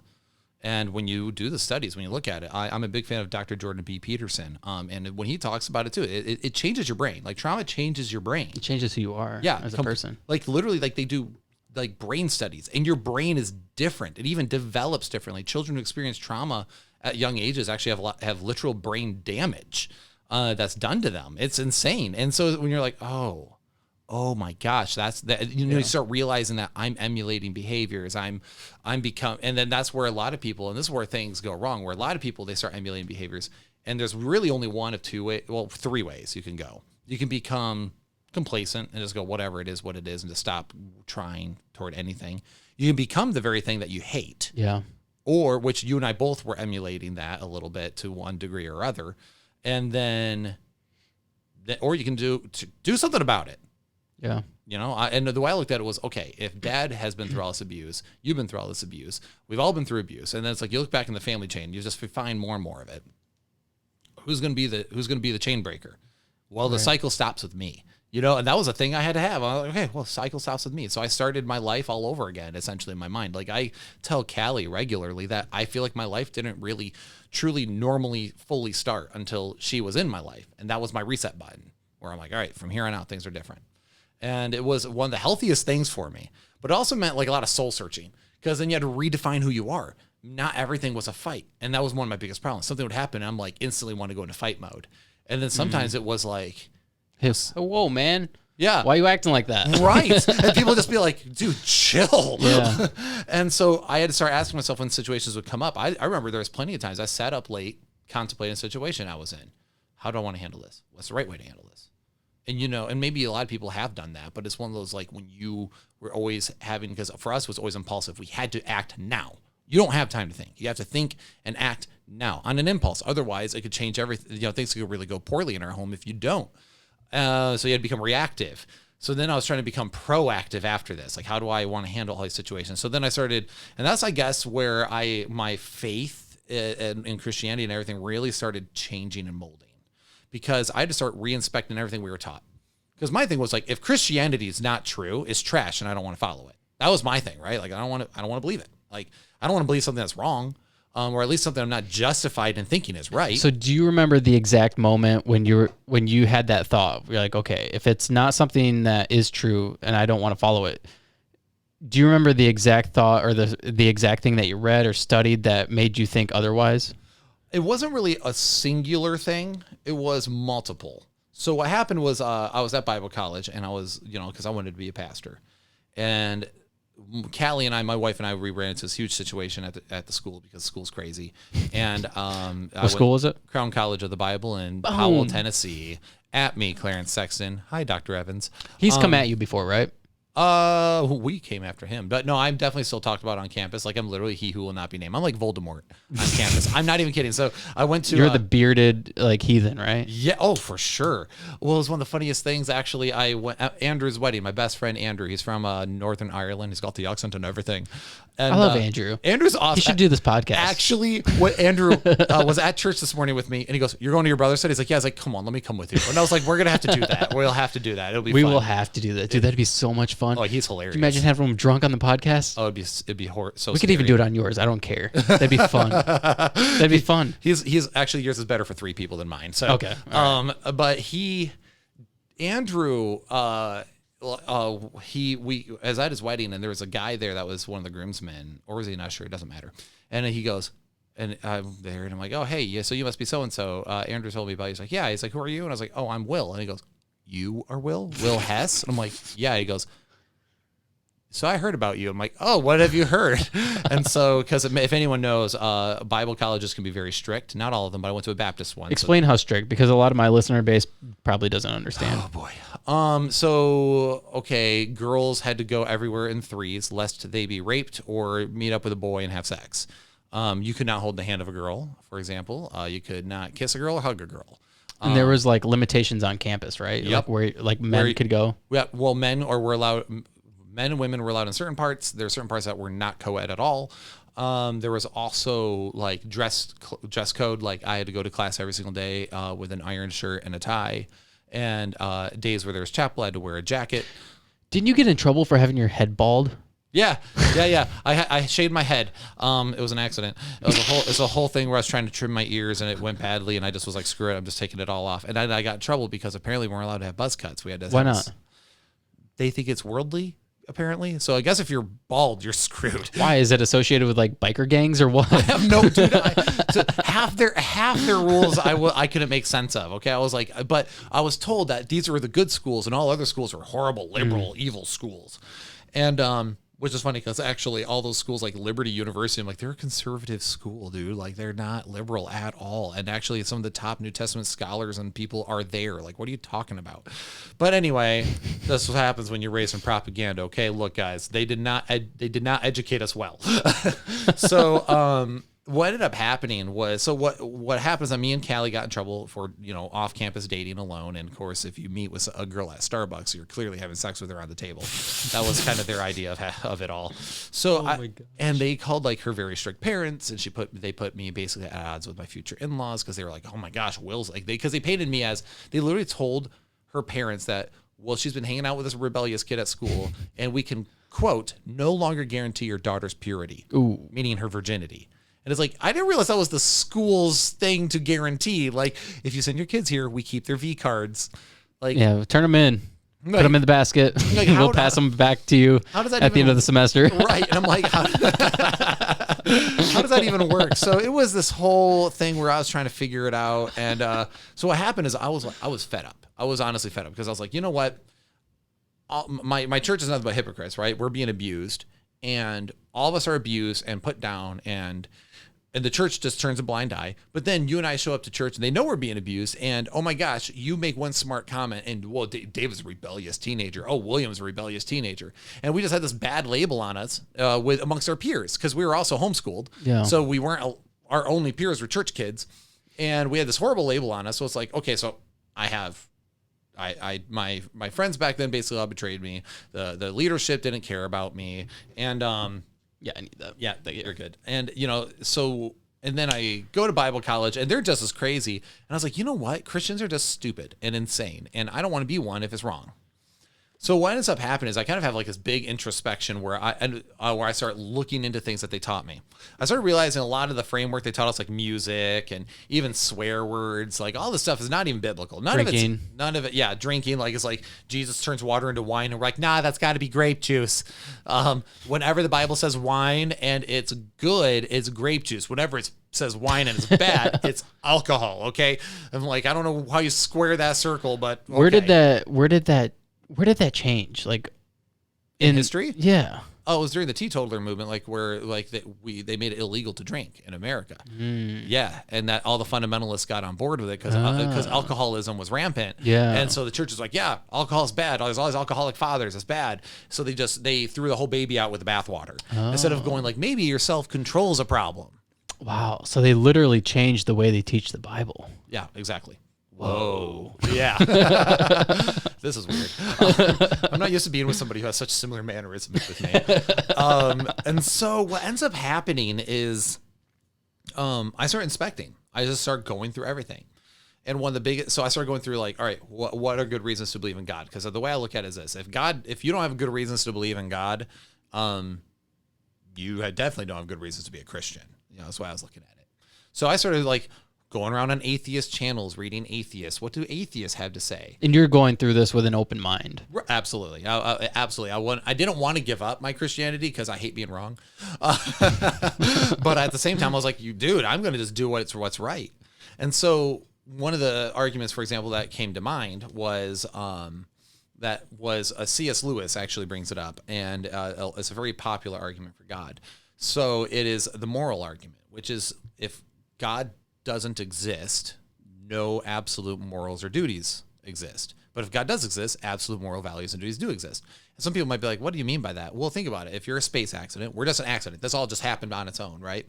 Well, then there's really no ultimate meaning to anything, right? It is just, you're a space accident. Congratulations. You live, your neurons fire for about 75 years. They stop firing, you die. It's the end. There's no ultimate meaning.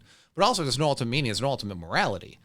So that means, when a chimp kills another chimp, you don't go, chimps are horrendous murderers, right? You don't do that. You just go, well, nature sucks. Really glad it didn't kill me. Yeah. When there's shark attacks, you don't go, wow, sharks are ravenous murderers. No, you go, that's an animal acting upon animal instinct.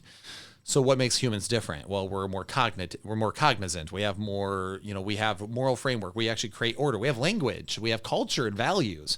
Well, most cultures believe murder's wrong. Well, why is murder wrong? Well, what cultures don't? Well, I mean, there's the Aztecs who didn't mind a child sacrifice once in a while.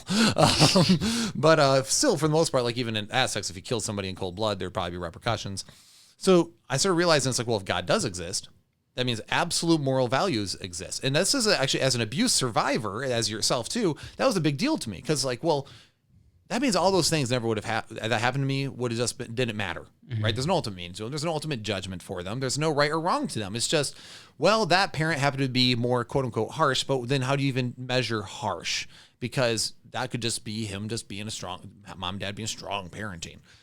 Who cares? Because there's no ultimate meaning, there's no ultimate morality. So, but if God does exist, then we have access to a higher morality, something that's transcendent, kind of like a pyramid, right? We're aiming toward the top. That's why the word sin means to miss the mark, because there's perfection here and you're continually missing it. So it was like, oh, well, that makes sense to me. So I was like, that's a powerful argument for God's existence, right? Like meaning and morality. How do I have a frame of reference on what is moral, what is not? Because I know parents should love their children. Well, some parents don't. Well, are they wrong for it? Well, if you say yes, then you have to have a standard, something to measure to say that is wrong. If there is nothing to measure it by besides your feelings, then who cares? Nobody cares about your subjective feelings. Some people prefer ice cream over cake. Yeah. And some people think that harsh parenting is harsh. Like, I don't know. Redundant. Some people think that parenting a certain way can be harsh, whereas others don't. Right. Don't see it that way. Some people think like spanking your child is harmless. Other people think if you spank your kid, you're a horrible abuser. Right. Well, then who's right? Who's wrong? How do you measure that? Right. I feel like you need another drink. I probably do need them. I'm doing all the talking here. So sorry, that's your story. I know. So is this a pop corp or court? Aha. Yeah. So then what ends up happening is I go through that, and then of course there's also what they call the Kalam cosmological argument, which is essentially the idea of everything that begins to exist has a cause. The universe began to exist, therefore the universe has a cause. Well, the universe we know has evidence that it began, which is when time, space, and matter began. Well, whatever caused time, space, and matter must be outside of time, space, and matter. The only thing that fits that definition is God. Everything is very well designed. Well, you have all sorts of technology in here. It's all very designed. Well, our bodies have like a digestive tract, for example. Look how designed that is. Oh, well, the human body is more complicated than our most complicated rockets. Well, if that's the case, then we have to go, well, where did the design come from? So I started going, okay, that makes sense. Okay, so I think that there's strong reasons at least to be justified in someone believing in God. Yeah. So then it came to Christianity. Well, Christianity really rises and falls on whether or not Jesus Christ rose from the dead. Like, if he rose from the dead, Christianity's probably pretty true. If he didn't, well, he's just dead. How long did it take you to come to this realization? How long was this study, this deep search into your beliefs? Well, it's still ongoing. Obviously, yes, but when did you but- come to terms that okay, this seems like the right path to the right thing to believe? I think it took a number of years. I was one of those I was like, I'm a believer, but my faith is small right now. You know what I mean? But then as I grew and came to understanding more and more, it probably took a course over, because it was when me and Callie were first married. I think it took me about 2 years of like continual study to be really firm and like, no, I believe this happened, because there's a lot of evidence for Christ's resurrection as well. That's one thing I really appreciate about you. Do you want the lighter? Yeah, I need All it. right, there you go. Thanks. For some reason, this is getting choppy. All right, so we're rolling again. We're back, and it's still choppy. So hopefully, it just kind of kicks back in. Okay. I don't know. All right. Well, we'll just add a disclaimer. Sorry for the chop. Sorry for the choppiness, folks. However, if you're listening, it shouldn't be choppy that way. Right. So the audio stream is good. The audio stream is good. So what ends up? So yeah, I went through all this. I really studied for a while. Then I got into a full pastorate and everything, and it was just one of those, because I think evidence matters in a lot of things. Like, you have to have good justified belief for stuff. Like, a lot of people believe stuff blindly, and I get it. Some people have personal experiences with God, and I don't want to minimize those. But at the same time, if somebody asks you why you believe and what you believe at all, right? Like, even, okay, let's take this, politics, economy, whatever. Do you have good reasons to believe why things should be done? And have you studied it out? Because certain ideas sound good on paper, but they don't hold up once you actually apply it. So it's one of those things where I'm continually studying. I'm actually hoping to pursue my PhD in philosophy or theology, because that's my passion. That's something I love. What kind of things do you study? I mean, obviously you study theology, you study the Bible, but you can only study the Bible so much without really having a broad understanding of what the Bible is actually saying. Right. So I know that that's one thing that you've done a deep dive into. Mm-hmm. Hold on, sorry, I'm gonna adjust this camera. All right, yeah, we're good now. It was cutting off the top of your head. Oh, gotcha. But that's one thing that you've always done is you don't just study the Bible. Most people just read the Bible and they might read the little definition section of the Bible. Right. But you've done deep dives. Right. Deep dives. Yes. Like deep dives. To repeat that, deep dives. Because it's weird. I tell people this all the time. People think it's like all this, like these stuffy theologians in ivory towers and just contemplating everything. And really, it's a deep well, but it's actually fun. Like, in a lot of people are like, how is that fun? Like, when you get into it, when you get into worldview discussions, it's actually fascinating, which is probably why I'm engaged on it so much, because I find it so fun. Which is also why I encourage people mental toughness. It's okay to be challenged. I'm okay with being challenged all the time. Like, I regularly, at the end of our episodes, do you agree or disagree? Let us know what you think down below, and we'll try to engage with you. You're not trying to live in like an echo chamber of this is what I believe and this is how I believe and I'm not changing it. However, I'm open to discussion. Right. Well, that's actually my opening statement. I'm like, hi, my name is Will. The church split. Yeah, you need a different intro, by the way. What? Why? Because I feel like the people that listen to you know you. Oh, well, yeah. Well, I feel like you should open it up a different way. I probably should get more creative, but do it a different way. Fine, I'll figure it out. We have this, not that I'm a professional, right? I'm just saying. But I always say, in my I have a little thing I say that tells people kind of like what we do in like a sentence, which is like, we help you escape your church's echo chamber, learn to think biblically, and of course, challenge the status quo. And it's one of those things where, I get called heretics by Christians all the time. They're like, hey, he's a heretic. He believes X, Y, and Z. He's a heretic. And it's like, oh, no, it's just... It's kind of funny that people... Because, you can kind of associate it to, like, political parties, right? Uh-huh. Like, if you don't agree along this line of thoughts, then you're not a part of us. But it's kind of funny that people from a biblical perspective will attack somebody who's also from a biblical perspective. Oh, for sure.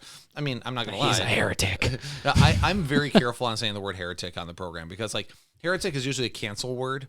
Yeah. Right? It's a word that we say that you shouldn't listen to them because he's a heretic. Mark those that cause divisions and avoid them. Yeah. So once you throw the heretic bomb, people go, we shouldn't listen to them at all. Yeah. False teachers. We can't talk. They'll watch out for the wolves. It's a whole way to diminish a whole movement. Right. Yeah. It's a lot easier to just label somebody with something offensive and just run away. Yeah. And that's applicable, like I said, in politics. Actually, when you said everyone fighting and attacking each other because of small differences, let's talk, if we're going to mention politics, let's joke around about the Libertarian Party for 2 seconds. Okay. The Libertarian Party is, I agree with a lot of libertarian principles, right? The law of non-aggression and let everyone do what they want to do in their own homes. Who cares? You are not the king of their castle. You live your way, they live theirs, and you guys can be passionate about what you guys disagree on, but in the end, you are free to do that which you will, as long as you don't hurt somebody else or infringe on someone else's rights or liberties, right? Right. So, with that being said, the Libertarian Party is always fighting each other on how to apply some of these. Like, they're all like, it's so funny because I even got involved in some political movements and stuff over in Grand Rapids, and I quickly got out because I'm like, man, y'all a bunch of catty, dramatic little turds. Like, you guys can't get past any of this. Like, they're a bunch of little sissies. It kills me because they're all too distracted by arguing with stupid stuff and not a. I don't know. That's one thing I realized too with going back to the political parties is the fact that whenever. Like, for instance, I interviewed Ryan Kelly on this podcast. Right. And Ryan Kelly, he's actually from the Grand Rapids area. Yep. However, he was part of the January 6th controversy. Whether he was there or not, I don't fucking know. But people were attacking me because they're like, why would you platform him? Why would you put him on your podcast? Why would you give him a place to talk? And it's like, okay, well, he could easily be our governor. Very easily. For sure. And why can't I have a discussion with him? Right. Well, and it goes into like, it's that law of non-association. You can't associate with him. You can't associate with him. Yeah. He's an evil person. He's a terrorist. Yeah. Exactly. And it's all that stupid stuff where it's like the same thing happens. I mean, I'm friends with I'm getting canceled for this, by the way. Various different people. I mean, it's okay. Actually, to be canceled is a lot of fun. Cheers to being canceled. Oh, canceled. Woo! Yeah. All right. Holy dead air, Batman. All right, so suddenly quiet.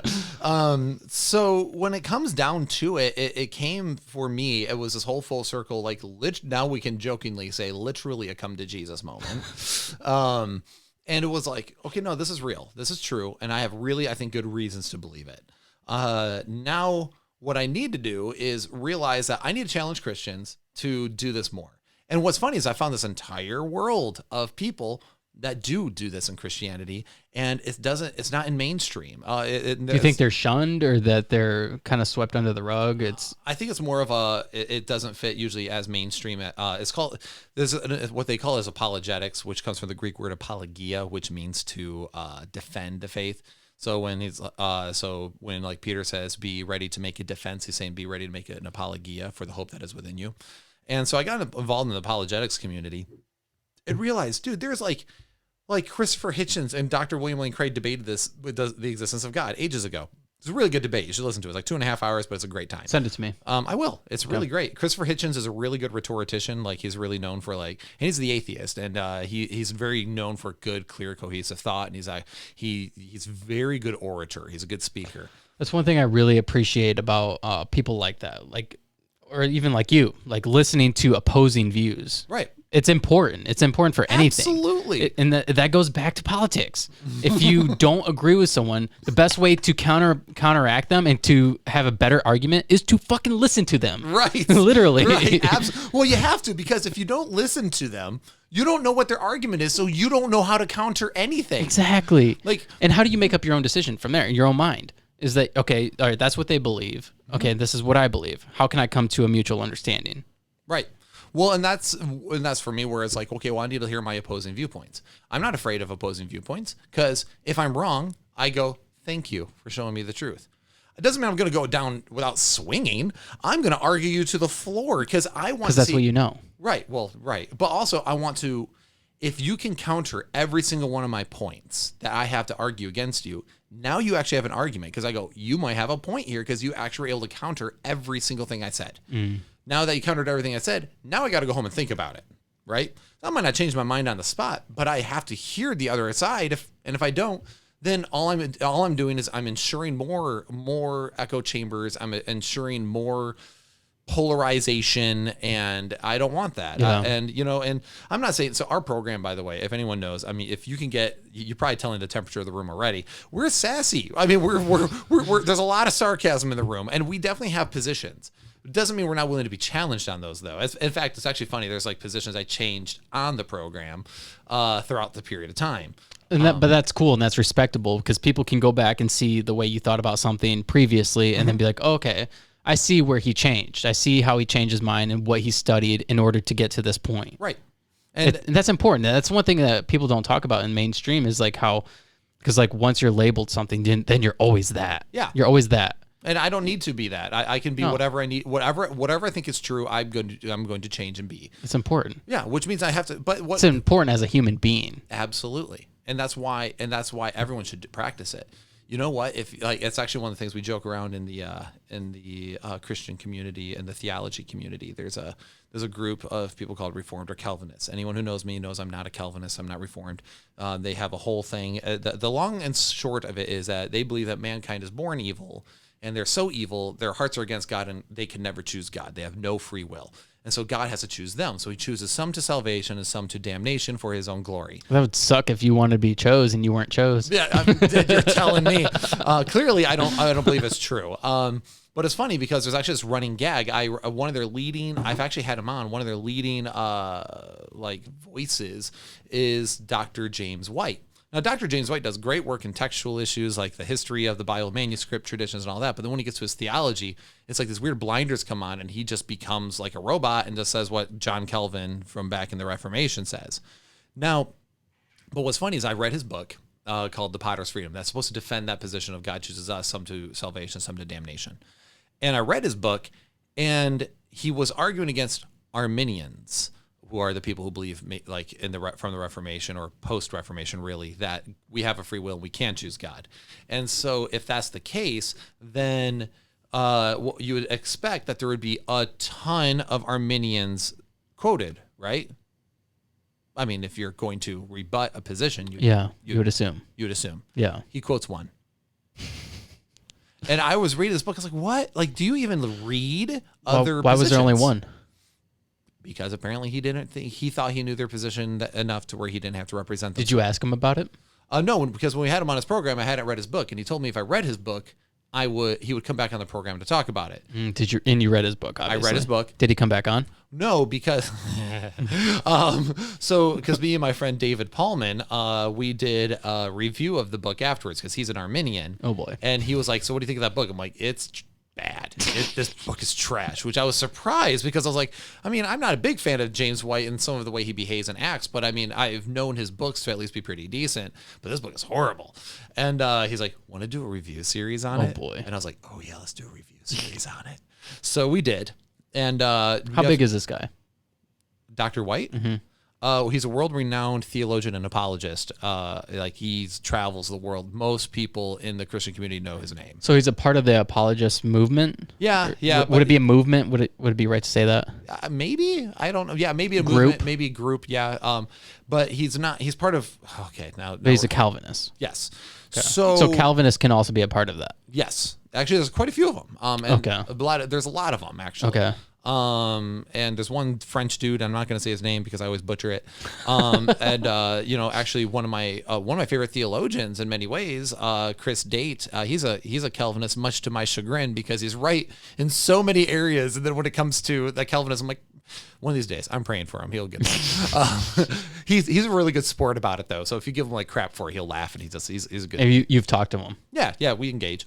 So we get on this world-known program, and he starts responding to us, and he does multiple videos about us, and he's like, it's continual misrepresentation, and it's so bad and basically it just turns into mockery and then talking about how great he is. It's really funny. Boy. But anyway, so I get involved in this apologetics community, and so the difference is a lot of Calvinists adhere to what's called presuppositional apologetics. So in the apologetics community and how to defend the faith, there's like different approaches to how you do apologetics. So there's called presuppositionalism, like classical apologetics, and what's called evidentialism. Presuppositional apologetics is usually kind of, in a lot of ways, considered the worst by many people in the apologetics community. Why so? Well, I'm about to tell you. Their arguments come from, they do what they call transcendental arguments, which is basically they will ask you by what standard. That question comes up a lot. And how do you know that's true? And their whole argument is continually presupposing, hence the name presuppositional, presupposing the existence of God. They don't think they have to argue it. They just have to show that you have no justification for your beliefs without God. So, for example, if you said to me, "Will, child abuse is wrong," I would go, "By what standard?" And you'd go, because it's wrong. But hold on. Counter argument. Yes. Wouldn't that be subjective? Because some people think that spanking is considered child abuse. So, well, that's where it kind of comes down to, where it's like, okay. And so somebody might be like, well, Will, didn't you just make not that I want to say that spanking isn't child abuse, right? Depending on how it's coming. But what I'm saying is that even certain ways that you talk to a child can be considered child abuse, right? And then there's different ranges within. So the problem is with presuppositional apologetics, like the moral argument's a good argument, but telling somebody continually, just how do you know that's true? What do you know by that? Okay. And then, oh, well, God is true. Well, God says this about you. It's that person. And if anyone wants to know what presuppositional apologetics is like, is that person that when you say, I don't believe that, and they just quote Bible verses to you, and they're like, well, because God's real, and you go, I like, if you're not a Christian, you go, I don't care what the Bible says. That loses me when people say that. Yeah, well, and why would you? If you're not a Christian, it's like that with anything, though. Right. So presuppositional apologetics, Van Til and Bonson, that's a whole joke. How maybe David Pullman watches this and he knows why I said that. But shout out to David. Shout out to David. I like your name. So it's actually very confusing when I ever go to text David. Both of you pop up to make sure I get the right one. So, but when it comes to that, like they continually presuppose God's existence, and then they only ask basic questions to try to show the person that they have no justification for their belief without the existence of God. Which there is a truth to the fact that you have no justification maybe for morality, like I said, without God. Otherwise, outside of yourself, right, you might have your own morality, but there's no true objective for all transcendental whatever. But that's part of what we call like the traditional arguments for God's existence anyway. You don't need to presuppose God, and you don't need to make the person try to, adhere to that. Because the whole point is if God is real, you should be able to prove some things about him. You should have good reason, right? So that presuppositional is trash. Classical apologetics is basically what I did when I came to really concrete knowledge, which is arguments for God's existence, arguments for Christianity. It's called classical for a reason. It's like, all right, these are the classic arguments. Then you get to evidentialism, which is purely evidence-based. And I'm an evidentialist, but I use a classical method, if that makes sense. So it's like, I believe evidence makes sense, but evidence is obviously what we need to base it on. What? Evidence like for what? Which part? What part do you base evidence off of? Like, what do you mean evidence based? Like, so if there's evidence, like, so if Jesus Christ. How drunk are you? I'm not drunk at all, actually. No, not at all. Dude, no. Like, pour some more. Dude, I'm German, bro. I gotta have half that bottle and finally feel a buzz.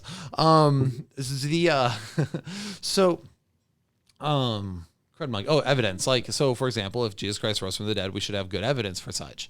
And we do, because we see, for example, someone like Paul who hated Christians, killing Christians. Okay. I see what you're saying. And then suddenly we see in the history and in various different writings of Paul turning his life around, going, no, Jesus is real. He revealed himself to me, blah, blah, blah, blah. Then you go, well, this guy was killing people for their faith in Jesus.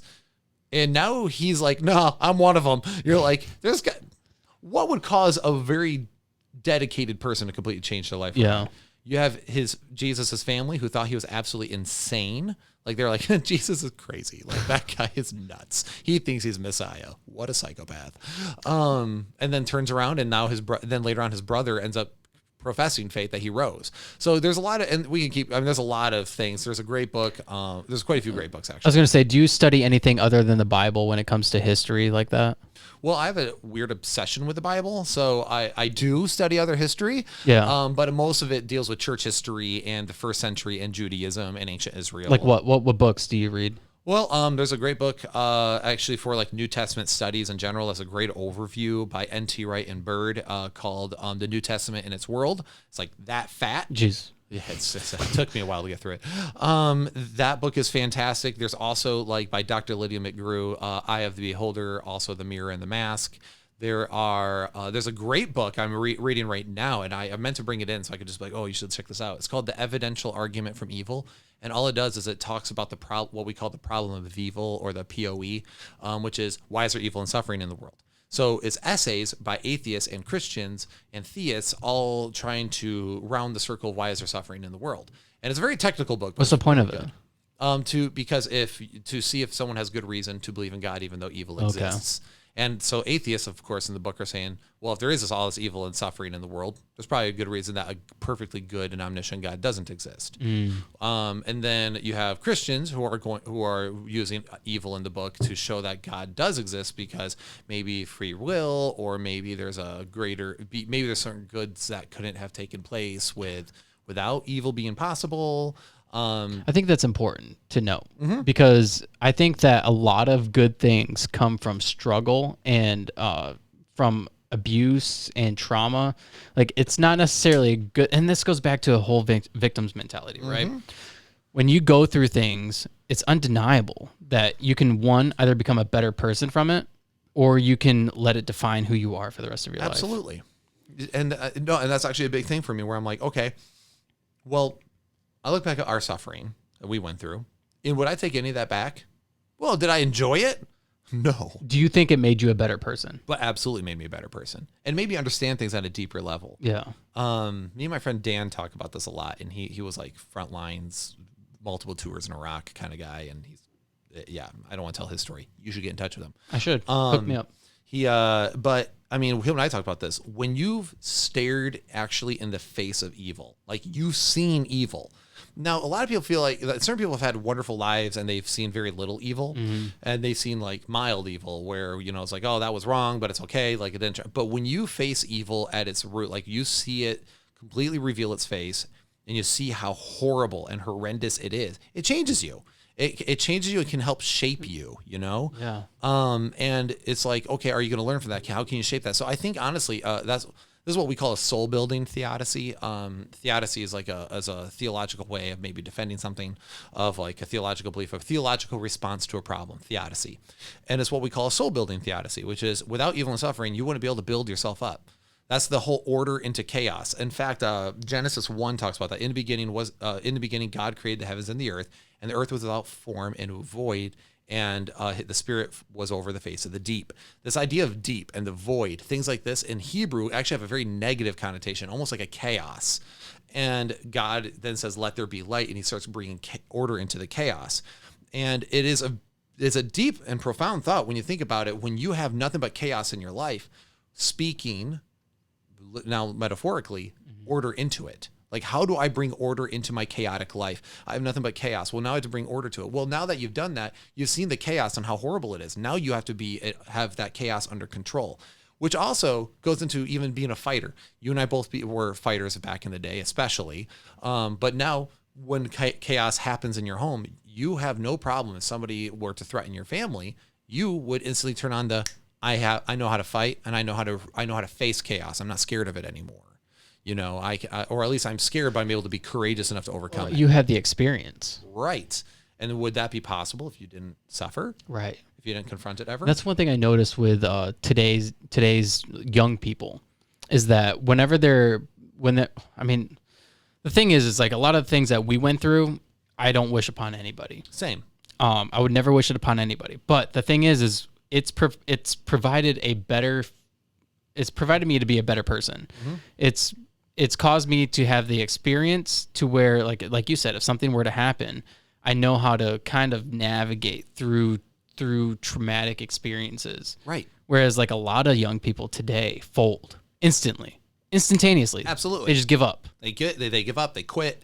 And it's sad for me because I'm like, they barely experience anything. Like they don't, like that's the worst thing that's happened to them, and they're giving up. Well, they have and that's why I think also the depression rates and anxiety rates through the roof anymore. Suicide even. Right. Because like I couldn't even imagine like committing suicide. I mean, one thing I learned, you shouldn't say committed, but by being suicidal, like I that's nothing I would have even thought about. Right. Well, and because I always thought about like what would my life be once I'm out of this situation. Right. How like you had that glimmer of hope. You Right. had to. That's what kept you going. Right. And when you have that, and I think there's a lot of things that run into it. First off, social media has not been helpful. Not in at a lot all. of ways. I couldn't even imagine if social media was a thing. I mean, it was a thing when we were younger, but MySpace. Call back. Oh my I had God. such a good playlist. I was interviewing a comedian the other day, and he's actually a kind of a big comedian here in Michigan, but we were talking about MySpace, and it was kind of a throwback. Yeah. Like thinking about like who were your top was it top 8 or something? Yeah. Top 8 friends. Yes, and that was a big thing. It was a huge thing. Yeah, like I remember distinctly, I was dating a girl in high school, and she's like, "Why am I not your number one friend? Why is David your number one?" I'm like, "This is my ride or die, lady. You don't get to dethrone my brother." Like, could you imagine doing that today? Having a top friend? Oh my gosh. Oh my word, yeah, that'd be Oh horrible. my gosh. Everyone, it could create more complexes with people. Yeah, it's insane. It's this whole. So social media has not been helpful. I also think that if I can go back into like a little bit of the theological realm, I think it's also not been helpful when we say like, or you keep telling kids, "Hey, you're nothing but a space accident." You know, nobody cares about you. There's no ultimate meaning to anything. When kids are buying this, because we're seeing also, sorry for any of your listeners who might be atheists, but my personal opinion is like, well, when you are told that you have no meaning to your life, essentially, right? You're just a space accident. Who cares? Well, that's not fun for little egos either. And so you have that. You have social media. You have people who are more social than ever before. Like they are more in contact with the world than ever before, yet feel more alone than ever. And it's this. So yeah, I mean, I wouldn't wish what we went through with anybody, but I see a lot of people folding more and more now. They can't handle the pressure. Yeah. In fact, I was told the other day, because I work in a very stressful field, and it's been very high pressure for me as I've learned this new career over the past year and a half-ish. And which is why I feel like I haven't seen anybody, because it's like I've been focused on that career, trying to master it. And I was actually a really great compliment from my boss the other day. He looked at me and he goes, "Hey, by the way, we put a lot of pressure on you. And, you know, he's like, we knew it was going to be kind of a sink or swim. And I'm really proud of you. You swam." He's like, "I know a lot of people would have broke under the pressure we put on you." And it felt good. I was like, yeah, but then again, as I think to myself, I've been through too much crap to quit now. Like I've come too far to only come this far. Yeah. You know? Yeah. So I think it's a lot of this kind of, you know, to kind of like to tie the bow, just comes down to we've all been through crap, man. Like I wouldn't wish what I've been through on anybody, but at the same time, I don't think I'd change a lot of the things I went through, because they made me who I am. They made me stronger. They made me better. And they also gave me a different way to look at people. Because sometimes when somebody's having just a really bad day, like if I meet somebody and they're really crappy, part of me is like, gosh, what a jerk. Like I don't like you. But then part of me also goes, I don't know what that person's story is. You know, I don't know what that person's gone through. Maybe instead of judgment, maybe I should try to give them compassion. And I'm not always perfect on that, because I do tend to be critical and cynical. I think that's my nature. As I was told by one congregant when I was a lead pastor, they're like, "Will, I think you're the most cynical person I know." And I'm like, "Oh, so what some people call cynicism, I call discernment." Because, you know, I'm always continually questioning. Yeah. And I think that's part of just because of what I went through. I realized that there was a lot of lies, and I believed lies. And if you realize that you've been following lies for years, it's humbling and frustrating. You feel lied to. Yeah. Right? Yeah. Like, so when you go through the extreme religious stuff we went through, it's like you realize that so much of that is lies. Yeah. So you have to have a hard time with resentment, right? And you have to kind of confront that a little bit. Did you confront it with some of the people that maybe you thought lied to you? Not really. Not much. Not many. Have you ever thought about it? Oh yeah, I've thought about it. Have you ever thought about it? Did you do it? I did confront some people, and that was just when they confronted me on things. They weren't ready for that conversation. So I mean, on and on this could go. But you know, then when I pastored, I was a lead pastor for about 5 years, and that really changed a lot of things. Hence, that's when the church split was born. Was because I realized that, my gosh, the church is broken in America, which is funny because I hear churches in Africa and China, where it's illegal, and it's like they're thriving. Right. And I'm like, well, and over here it's like we have it better than everybody else, yet we suck. I think about it like in the same terms as I think about politics, or I think about social issues, where people tend to resort to some of the things that, like, they tend to take things to more extremes whenever they have things easy. You know what I mean? Yep. And I kind of think about it in the same aspect. Absolutely. With religion. Oh, like in like China or Russia or Korea, wherever it is, people are just happy that they can get together and just worship God, and they're happy that they can get together with people who are like-minded. Right. Whereas like in the United States, we got to kind of create issues. Right. Well, actually, it's really funny because I heard from a missionary in China, and he was telling me that He's like, well, you know how we argue about the book of Revelation? Like, how do we interpret it? Are you a preacher of rapture? Do you believe in the rapture? Are you what we call an amillennialist? Are you a preterist? There's always different ists because theology is isms and ists all the time. And he's like, well, but what gives our Christians hope over there is that book, they don't care about all that. They care about, in the end, it looks like we win and we're okay and we're in the loving hands of God. And I was like, that was kind of a reality check for me a little bit, where I'm like, okay, yeah, maybe I shouldn't be as nasty even about my beliefs, right? Like, and there's certain things I do think there are certain beliefs that are detrimental in the Christian world, and I will be highly critical of those, but it doesn't mean I hate the people, right? Yeah. So, and I think that's we should mention that. Separating beliefs and ideas from people, right? Like, those are distinct, and people don't think about it that way anymore. They don't. Like, they literally, like, nowadays they have this weird, if you believe that, you're a bigot. If you believe that, you're a racist. If you believe that, you are a conspiracy theorist. Well, it's a one idea fits all scenario. And label the entire person. Or if you do that, Right. you're a complete and total psychotic leftist, right? As opposed to, well, some people might have they might be wrong in an area, but they might be right in an area. And so we have to learn how to separate beliefs from people. So when I criticize beliefs, that's what I do. I criticize a belief system. I would criticize an idea. I try to, like, on our podcast, for example, we always try to call out what's called ad hominem. So it's a fallacy. It's a logical fallacy. Argumentum ad hominem. Like, and what it is attacking the person or the character rather than the argument itself. Like, instead, let the person's ideas stand on their own, and then try to keep the person intact. Yeah. It's still a human being, for crying out loud. And again, because it's an idea, it's not the person necessarily. And if the idea is a bad idea, show that the idea is a bad idea, and then go, this is why it's wrong, and I think you should think something better. Right. And then if you disagree, we can have that conversation. My favorite conversations are usually when I disagree with somebody.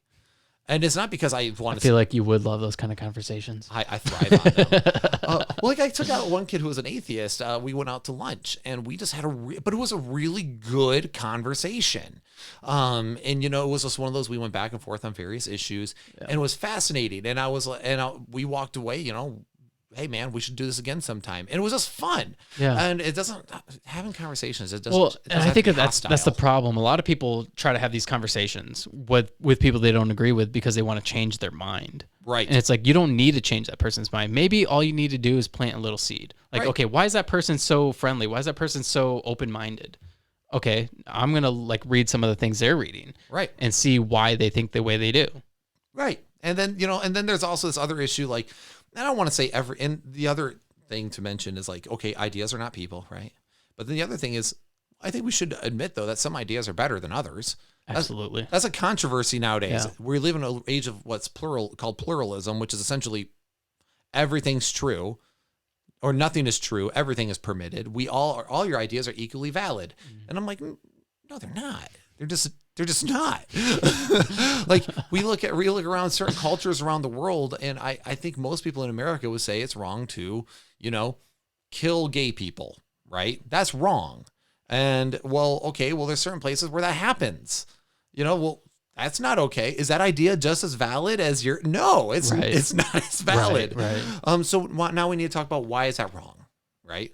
And of course, my argument is that we're all created in the image of God, and we're all equally valuable as human beings, and we shouldn't just be killing people. Yeah. I think we can see, like, Hitler's ideas were definitely not as good as other ideas. You get the idea. Yeah. It's just, not all ideas are valid. Not all things are as good as the other. But it also doesn't help if all I do is attack people. Yeah. So that's why it's a big passion for me to, like, well, why do we believe what we believe? And it's in philosophy. I've become a bit more obsessed with it. Not as much as David Paulman, my friend I talked about.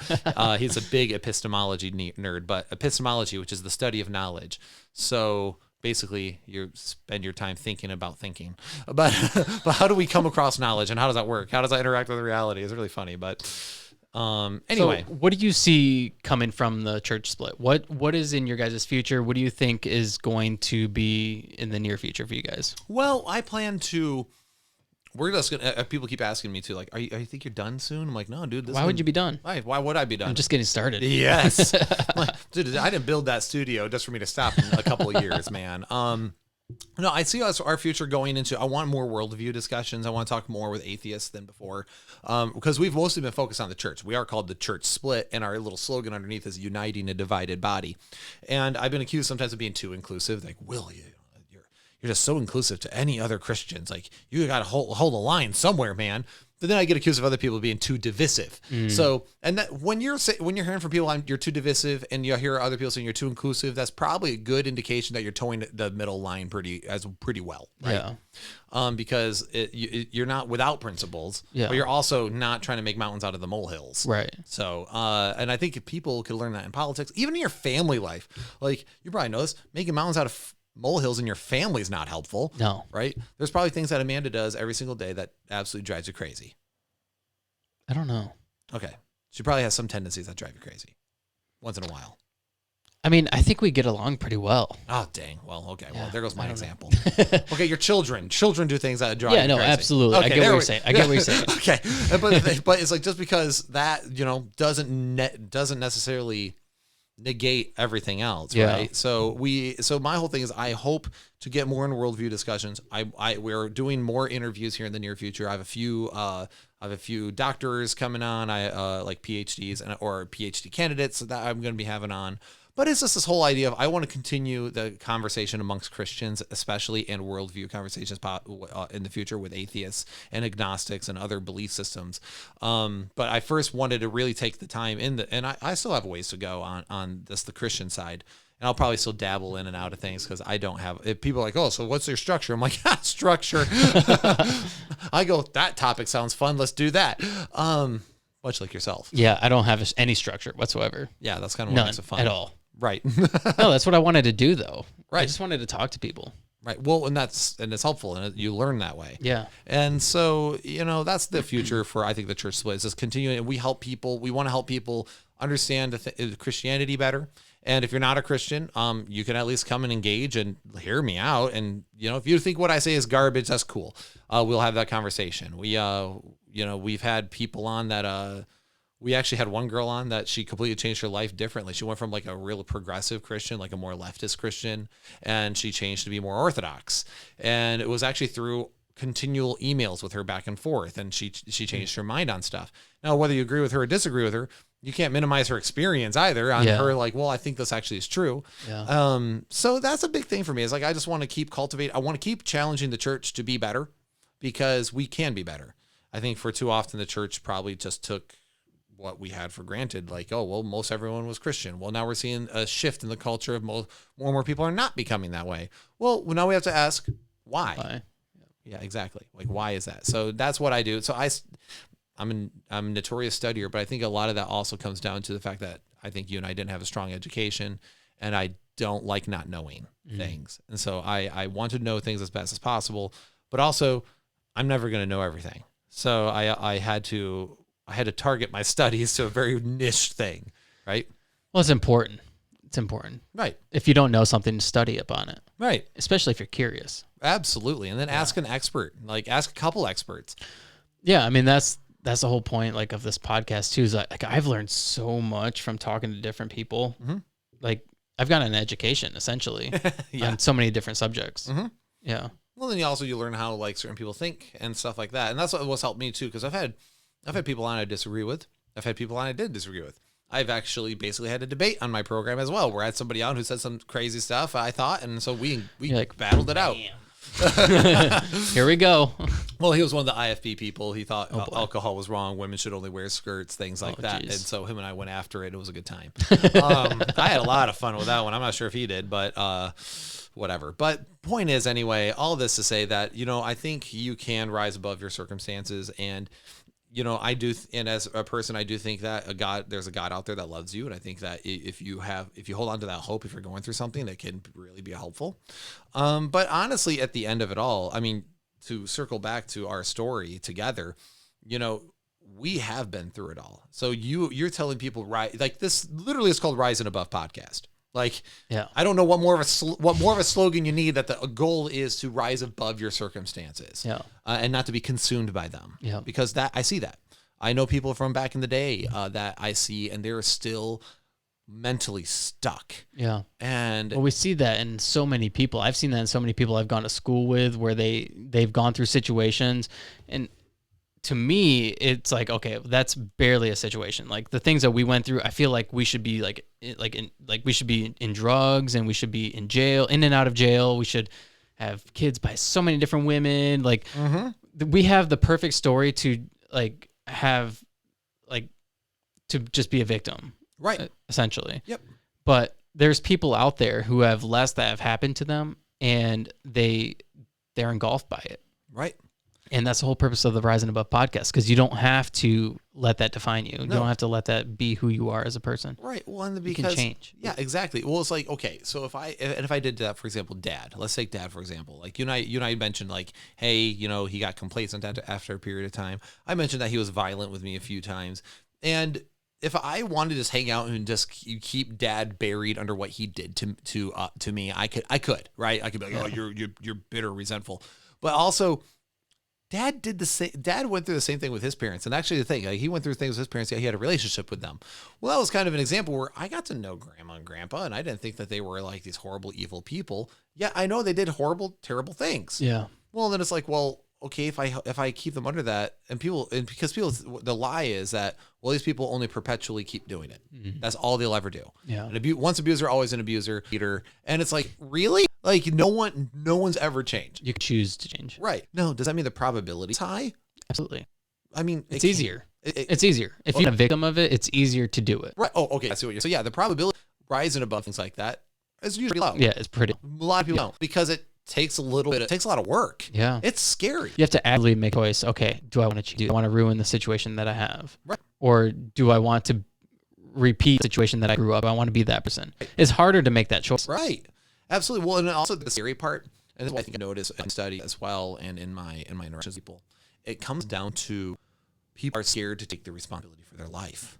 It comes down to responsibility, because at the end, you're responsible for you. People were crappy to you, they were horrible to you, but in the end, you're still responsible for you. So what are you going to do about it? Just only go, well, so-and-so did this to me. I wonder why this happened to me as a kid. I was molested. I was this. I was that. I was beaten. I was hated. I was neglected. Whatever. Everyone's history. And if you just say, that's why I'm screwed up, I just can't get past it. Well, now you're seeing it, and you're not taking responsibility for you. And the reality is, you better. You deserve better. If you think that was wrong to you, that happened to you, then you need to acknowledge that you deserve better. And then you need to make your life better. Do something about it. And that's why, I still engage with people that I've wronged me. It's a big circle of everyone's been wrong, but you still do it. And it's a good thing. And it will see people grow. But I've noticed when people don't do it, right, they don't let someone grow, then it's weird, because let's messed up. But, like, say, what would in the end happen? Well, I'm over here living under fire. I got things going on with my wife and my child, and things are wonderful. But in the end, it's hurting your life. Yeah, it's hurting you. Yeah, it's hurting my family. It's hurting my kids. And yeah. It does. The cycle repeats itself. Exactly. It doesn't hurt me at all, because I'm over here living the high life, and you're over there all resentful. Yeah. And most of the abuser is living fine. It doesn't bother them most of the time. Exactly. And so it's like, okay, and then ask yourself, is those people that hurt you, are you gonna let them win? Yeah. Are you gonna win? Yeah. Well, I can tell you right now with how, because Mom was pretty repentant, right? Like, Dad went through he went through like a self-discovery stage of repentance, which is the idea of like turning away from, right? He repented of the wrongs he did, but Mom never went through that and started to get sick, like her mentally, and really went downhill. And it's one of the things where it's like, well, it's hard to reconcile. I explained this to my wife. I hadn't talked to her for like 2 years. Finally, she like just so done. Like, fine, okay, check. Yeah, for 2 years, and I got with her. But then I got with her. That's when I called. I'm not sure for that. Yeah. You and I had like a 2-hour conversation. Oh, dude, I noticed there was something wrong, and now I know there's definitely something. Now we know. So when all that went downhill, I was very quick at, I'm never gonna be able to make right. It was after 2 years. I sat down with dinner with her. And I'm teaching her on everything, and I want to see what to say for herself, because if she's truly sorry and repentant, I will drive to have a relation, right? To a degree or other. Not like we're never going to be buddy, but I'm gonna pee so bad. Oh, again? So do you need to go take care of that? We can wrap this up. Okay, soon. So, so when it came to that with Mom, I was like, okay, I now need to I now will never be able to make it right that wrong because you have slipped so far. So it came into the question of how am I going to handle that? And I went back and forth on that. I remember, you remember that conversation? I was like, because for you, that's your adopted mom, you know, you and she abused you so miserably. I had no skin in the game at that point. Yeah. You're like, look, I never asked for this. I never asked for you. You have a good relationship with dad. And that's because, well, the man invested in you and cared about you. And there was repentance. Yeah. With mom, of course, it was crazy. But I'm her kid. Like I was raised by her. Right. And so there's this weird, like, and it's this weird obligation I have where I'm like, well, how much of an obligation am I going to have towards you since we can't make right this wrong? Because I was asking her, like, do you remember doing this? No. Do you remember this? A little bit. And I could tell she was lost in the conversation. Well, now it makes sense. She has early on stage dementia. And she even didn't know where she parked. She got lost in the parking lot. I had to help her find the car. It was really weird. But anyway, point is, all of this to say that you can't hold everyone forever under what they've done. And you sometimes have to make best of your situation. Yeah. And sometimes you have to, it's okay sometimes to go, I need to remove myself. Yeah. If you need to remove yourself, remove yourself. Sometimes that's the best thing that happens to you is removing yourself, letting you restructure your being, your person. Yeah. And then coming back and going, okay, got my issues worked out. We're good. Yeah. So anyway, point is all this. I don't want to be a negative Nancy because I don't want to make it a sob story. I want to make it this. No, it's not. It's a story of rising above. I mean, you and I essentially share the same story, and we've both overcome the same situations. I mean, from different perspectives. Obviously, you were more the protector. I was the abused. Yeah, you were the target, right? I was the target, but we both were able to overcome the situation and essentially better our lives tremendously. And it takes courage and it takes bravery and it takes responsibility because there's a point in time you went to therapy too. Yeah, it's important. Yeah, and you were like, I have to confront some things. Yeah. Because you realized that you were exemplifying some toxicity. Yeah, and it wasn't even like necessarily the past. It was just things that happened like, you know, like through life. Right. And it was leading up to that point. It's like, okay, I need to do something. Because if I don't do something, then it's going to just end up badly. And it's going to more than likely resemble the way we grew up. Right. And so, and for me, it was, like I said, it was after that moment with you and then moving onward and going into college. And then when college and the Christian world got crazy, and that was on the extreme right fundamentalist authoritarianism that I was under. Okay. And I had to, I had that moment where I was like, all right, enough's enough. It's time to do something. I never saw a therapist though. Probably should because I'm pretty messed up, but it does help me where I have a big passion for things now. And now I joke around. I call my house Hotel Hess. I see because I have so many people that we've helped in our home. People escape cults. We've helped people escape from cults, and we got them resituated. I help teach a kid how to drive. That's cool. It's really cool because look at what we're able to do now that I have come through this. Yeah. You're helping people learn. Like I help people escape a cult. You're helping people get relocated, and we've had failures too, dude. I took in a drug addict for a while, like trying to help him. He is out of jail. He's doing better, and then he relapsed and went right back in, and it was this really horrible thing where you're like, dang it, like why? Yeah. But then there's other times where you have where now my brother-in-law lives with us. He's 17. He's finishing his senior year with us, and he's gone through some stuff because his mom passed away when he was a young boy. He even says he doesn't really remember much before that she had cancer. Things like that where it's like, now I want to help him rise above his trauma. Yeah. You know what I mean? Yeah. So you guys can use it. I'll end on this. You can either choose to be conquered by the things that oppress you, or you can choose to use it, weaponize it, and help others conquer their struggles. And I just encourage people to do that. It makes it, and it's so much more rewarding. So you'll be a healthier person. You'll be happy you did it. And if you're bored and you're interested in theology, Christianity, or anything like that, come check out the Church Split. We're a bunch of idiots, but we have a lot of fun doing it. Awesome. Well, thank you for doing this. It was fun. Bad boys. We ride together, we die together. We die together. Bad boys for life.